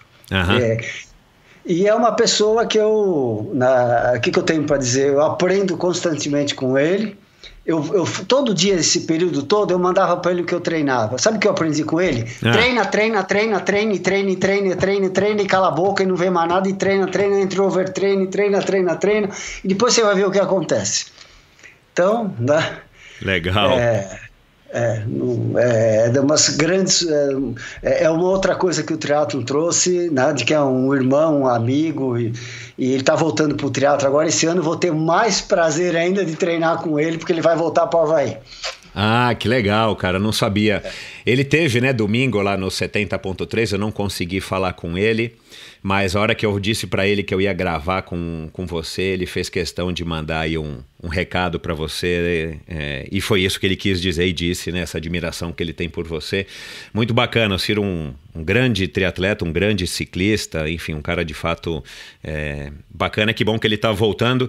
Agora mais uma aqui pra gente entrar no assunto antes de caminhar para a reta final aqui do nosso bate-papo. Vamos lá. Oi, querido, aproveitando a oportunidade de te mandar um recado durante sua entrevista com o Michel na Endorfina. São 35 anos de amizade, um relacionamento de respeito mútuo, muita admiração entre nós dois e uma alegria que depois desses anos todos nós continuamos fazendo e fazendo muito bem o que a gente gosta muito, que é o triatlon, e muita admiração entre a gente. Eu sei que você sempre admirou minha carreira no passado e agora as coisas inverteram um pouco. Eu que tenho que admirar o meu amigo que é campeão mundial. Então, deixo um abraço muito forte para você aqui e espero estar junto contigo novamente, em breve. Esse é o Beto Dolabella. Carlos Roberto Dolabella, esse é outro com que eu aprendi muito. Para mim, eu sempre falo, é a maior cabeça de vencedor que eu já vi. Pois eu concordo. O Armando Barcelos conta uma passagem, né? A gente estava almoçando no aniversário do Dolabella uns 4 anos atrás, eu, o Alexandre Ribeiro, o Armando Barcelos, ele, né? E aí o Barcelos fala o seguinte, sabe como é que era o Beto? Era o seguinte, tinha largada ali, tava todo mundo na beira da largada ali, com o pé na água, né? Uhum. E todo mundo comprimido ali para sair, todo mundo já ocupando aquele lugar um tempão. De repente, vinha pelo lado o Dolabella, dava um mergulho, exato, né? Exato. Limpava o óculos e voltava de costas e saía na frente. Cara, eu lembro exatamente disso, cara. Quer dizer, isso é muito significativo, né? A capacidade dele buscar o melhor, né? Exato. Então, ele falou aí que agora ele que me admira. Uma coisa importante que ele falou, não, eu que admiro a ele, porque ele continua na história. Pois é. E é o que ele falou. Mais do que os 35 anos ou das conquistas que ele teve, que eu possa ter, que ele, aliás, foi campeão do mundo há uns 4, 5 anos, né? De short. De short, Então o que acontece, né? Mais do que isso, a maior vitória é isso que ele falou, a gente continua na história, ele está pedalando, nadando e correndo. Exato. E eu vou continuar muito também, essa é a maior vitória. Ô Roberto, então, nesse assunto, também numa das entrevistas que eu ouvi ou que eu li, você cita essa turma do Clube Pinheiros, você falou de outros nomes além do Ciro, do Dolabella. O Dolabella, claro, não é tão novo, mas o Ciro Violim é bem mais novo. Aí você falou do Alexandre Takenaka, do Pedro Cerise, entre outras pessoas você citou que são pessoas aí também que te motivam e tal. É a tua turma. Que se a gente for olhar para um padrão mundial, nacional, não condiz com a tua faixa etária. E já existem estudos e tal de que a gente consegue, entre aspas, aí, se alimentar também, entre aspas, dessa energia ou dessa juventude, vamos dizer, quando a gente anda com pessoas mais novas, não pelo fato de andar, mas no esporte, que é o assunto que a gente está falando aqui, porque a gente acaba se inspirando e se motivando e tendo como referência e conseguindo absorver dessa energia das pessoas jovens, que é o tal do estado de flow e tudo mais, né? Você acredita nisso? Você busca isso conscientemente, de andar com pessoas mais novas também, né? Eu sei que não são só as suas amizades, os mais novos, mas você busca isso conscientemente ou simplesmente porque também é difícil de encontrar pessoas na tua faixa etária que tenham o mesmo pique, a mesma energia, os mesmos gostos que você tem? O que eu busco, sim, muito conscientemente, né, são pessoas jovens no que diz respeito ao estado de espírito, ao jeito da consciência legal. Trabalhar. Legal. Entende? Pode ser um rapaz lá, tem um rapaz novo que foi 5º colocado, o Pedro Dias, né? Tem nada, 24, 25, é um jovem, né? Mas é um moleque entusiasmado, dedicado, eu tenho que treinar mais, eu quero dar... o cara que eu dei o rolo, né? Legal. Então, eu aproveito ali essa ligação de jovem. E tem um cara de 50 anos que é o Pedro Cirizi, né, que tem 50 anos, e ele é jovem assim, eu vou treinar, vou fazer Lanzarote, e eu vou treinar com o Brad Sutton, e vai lá e treina mesmo de verdade, e fica lá, e eu resolvo a minha vida, e resolve a vida dele, é um profissional de sucesso, um pai de família maravilhoso, né, e é aquela coisa, né, e eu vou depois para fazer Hot, e chegou o segundo em Hot, chegou o segundo em Lanzarote, né, foi no Havaí, não fez uma boa prova, mas tá treinando aí, fez a prova domingo passado, cabeça de jovem.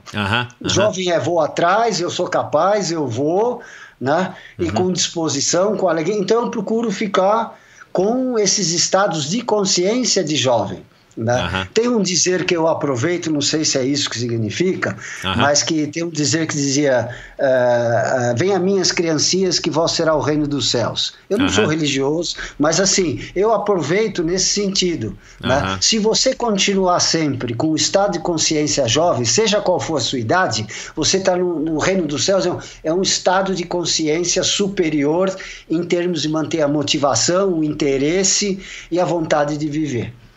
Legal. Então, respondendo a você, né, a turma que eu ando é essa turma, né, que acha que tem que treinar mais, quer arriscar, faz treino exagerado, procura descobrir, procura conhecer, né, e que não tem nenhum da minha idade, né, mas eu já vi gente da minha idade assim. Mas é muito mais difícil, então, óbvio. Essa né? turma... e é muito legal, porque, por exemplo, sai para pedalar, treino 6 horas na Nova Band. O Arthur vai puxando o negócio, que é fora de série, ele é a referência da gente. Vai Takenaka, vai o Matheus Vidigal, vai o Pedro Cirizi, vai o João, e vou eu lá. Então é o seguinte, 2 horas forte, 2 horas leve, 1 hora forte, não sei o que, forte, fraco. E pronto, e vamos embora. Aí chega o seguinte, a hora que é o forte, ou eu aguento lá, ou então goodbye. Fica para trás, entendeu? E pronto. Exato, e é a melhor coisa do mundo. Eu não sou tratado como, vamos esperar ele. Não tem isso entre a gente. Tá combinado, tá entendido, o objetivo e tá tudo bem. Depois eu chego, já ganhei se eu conseguir acompanhar 2 horas, 3 horas, 4 horas, 5 horas. Entendeu? Isso aí. Então é essa turma aí, né? Legal.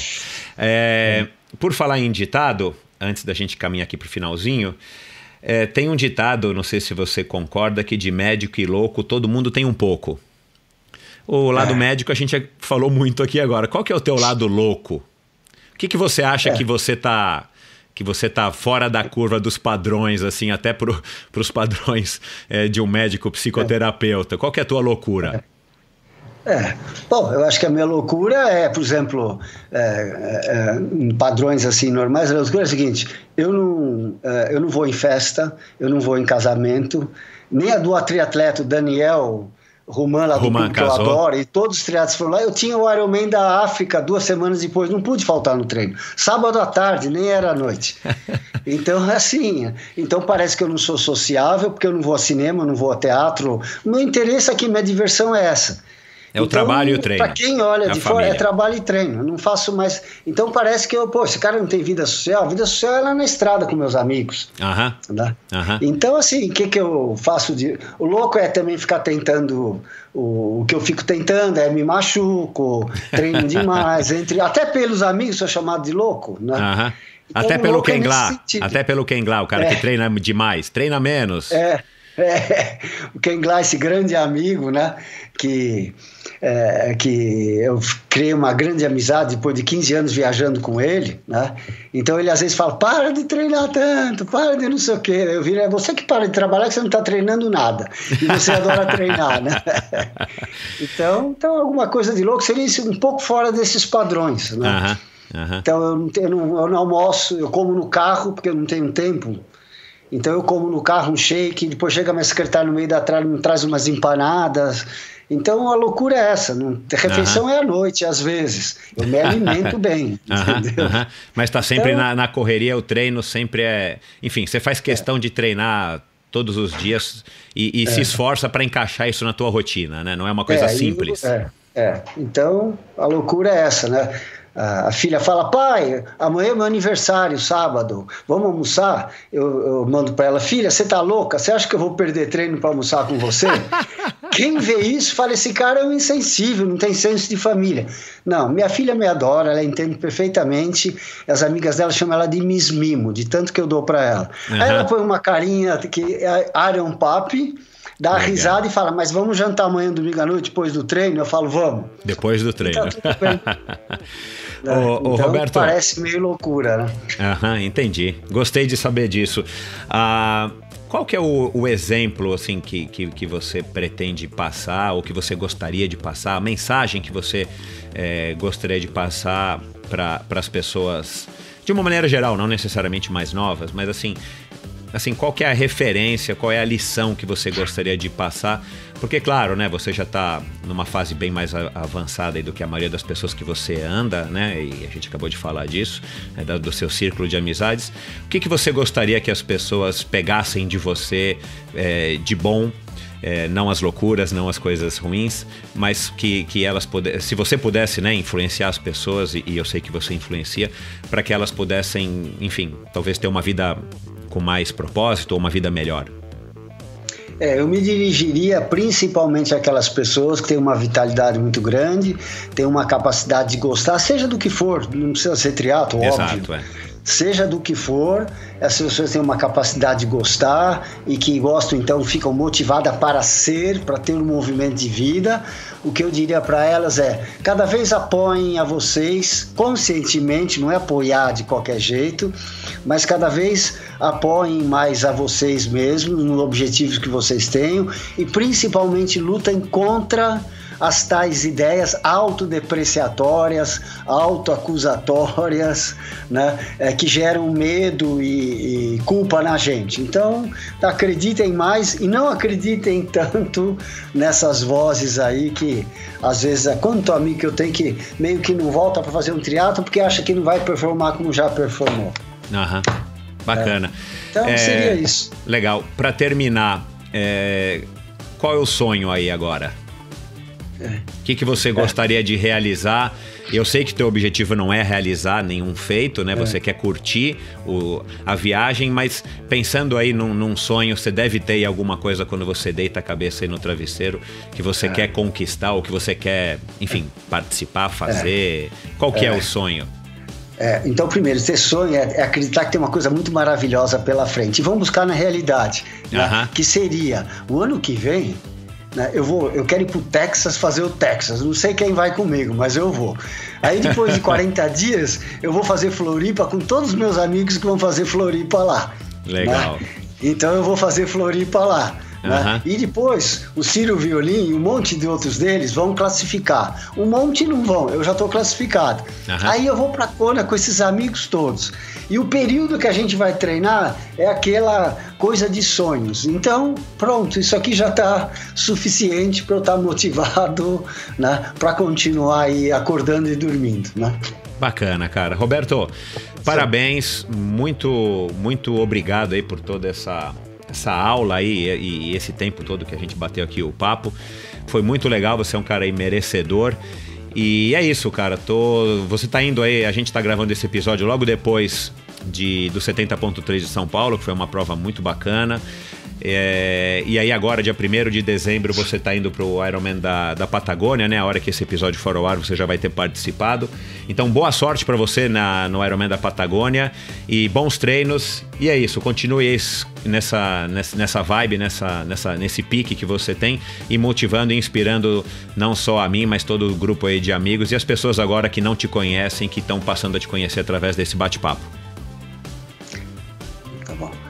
Michel, muito obrigado por ter aqui sido recebido por você. Eu demorei muito porque eu achava que tinha que estar um pouco mais digno da altura aqui da endorfina, verdade, né? E das pessoas que eu falo. Eu tinha que ficar mais convicto que eu tinha que ter alguma coisa boa para passar, tá? Eu só vou te cobrar o seguinte: eu quero uma camisa da endorfina, hein, para andar de bicicleta. Legal, pode deixar. Não sei se você tem aí.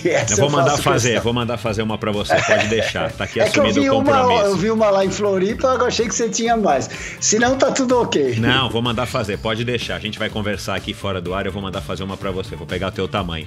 Legal, cara. Obrigado, um grande abraço e bons treinos, Roberto. Bom, pessoal, o que dizer desse bate-papo, né? Acho que tá claro aí para todo mundo quem é o Roberto, e o bacana, por isso que eu fiz questão de trazê-lo, é essa energia dele e essa mentalidade. Eu acho que tem muito de fato a ensinar, como eu disse no comecinho. Foi uma grande aula, foi uma grande sessão aí de psicoterapia para todo mundo. Espero que vocês enxerguem da maneira como eu enxergo, e que a grande maioria aí das pessoas com as quais ele convive, a turma lá do clube e tal, valorizam nele, por isso que ele tem esse nome aí de o mestre, não é à toa. E é isso, a gente falou aqui de muita coisa, e muitas das pessoas, né, que o Roberto citou aqui, você também encontra nos episódios anteriores do Endorfina. E aí eu posso dizer o Núbio, o próprio Cid Lopes Cardoso, o Paulo Fontana, né, que é o filho do Pier Paulo. Eu ainda não consegui gravar com o Pier, vamos ver se eu consigo. O Alberto Claro, o primeiro treinador de triatlon do Brasil, que foi treinador do Beto Dolabella, inclusive o Beto Dolabella, o Marcos Paulo Reis, com certeza, o Armando Barcelos, a Eugênia Ribeiro, todos esses você encontra já em episódios passados do Endorfina. E é isso, pessoal, compartilhem esse episódio com as pessoas que vocês gostam, compartilhem esse episódio, vão lá nas redes sociais do Endorfina, dá uma olhada nas fotos que eu estou publicando do Roberto. E se você curtiu o Endorfina e está chegando agora a conhecer o Endorfina aí através desse episódio, vai lá, passe a seguir nas redes sociais, Endorfina BR, no Instagram, no Facebook, Endorfina com Michel Bogli, e principalmente vá nos agregadores de podcast que você tem aí no seu celular, seja o Apple, seja o Spotify, seja o Deezer ou qualquer outro, e assine, siga o Endorfina, é gratuito, e toda quinta-feira você recebe um episódio novo, tão legal quanto esse episódio aqui com o Roberto Azevedo. Muito obrigado pela audiência, e até a semana que vem com mais um outro episódio fantástico do Endorfina Podcast. Obrigado, valeu! Esse episódio foi um oferecimento da Probiótica. Compre seus produtos da Probiótica na loja.probiotica.com.br, a linha completa de produtos da Probiótica, como a creatina, o Carbap Gama, o Carbap Gel, o Carbap 4.1, o Carbap Energy Beat, que eu falei aqui no começo do episódio, além de BCAA, glutamina, todos os tipos de whey, vegano inclusive, que eu descobri que não é considerado whey, porque é vegano, pelo fato de ser vegano, mas enfim, você encontra toda a linha de produtos da Probiótica na loja.probiotica.com.br. E por fim, obrigado a Supacaz. Esse episódio também foi um oferecimento da Supacaz, nova patrocinadora do Endorfina Podcast. É com grande prazer que eu trago a Supacaz ao conhecimento de vocês e dizer que a Supacaz tem apoiado o Endorfina Podcast a partir de hoje, vai apoiar o Endorfina Podcast a partir de hoje, através da sua grande linha de produtos fabulosos que a Supacaz desenvolveu, como eu falei no começo do episódio também, uma marca super legal que resolveu em 2010 olhar para o ciclismo de uma maneira diferente e trazer produtos coloridos, produtos mais coloridos e mais casuais, tanto para você quanto para a sua bicicleta. Então dá uma conferida, ultracicle.com.br é o site da importadora no Brasil, que também tem o e-commerce, e nas principais lojas do ramo, nas principais lojas do seu estado. Aliás, são 15 estados que já tem lojas que vendem produtos da Supacaz. Então dá uma conferida, se o teu estado por acaso não tem nenhuma loja que vende Supacaz, entre em contato com a loja, reclama, diz que você quer ter os produtos da Supacaz à sua disposição, mas você pode conhecer toda a linha de produtos e eventualmente comprar também o seu produto no site ultracicle.com.br. Confere lá no Facebook, é página da Supacaz Brasil, e no Instagram Supacaz BR. Eu esqueci de dizer, Supacaz é com Z no final. Obrigado por ouvir esse episódio do Endorfina. Acesse o endorfinabr.com, vá no post do episódio de hoje para conhecer um pouco mais sobre o meu convidado e alguns assuntos abordados em nossa conversa. Lá você ainda encontra todos os episódios do Endorfina e uma galeria de fotos da história do triatlon brasileiro. Se você curtiu, colabore assinando o Endorfina na iTunes Store ou Spotify e compartilhando com seus amigos. Lembre-se de enviar suas sugestões, críticas e comentários através do perfil Endorfina BR no Instagram ou através do Endorfina com Michel Bogli no Facebook. Um abraço e até a semana que vem.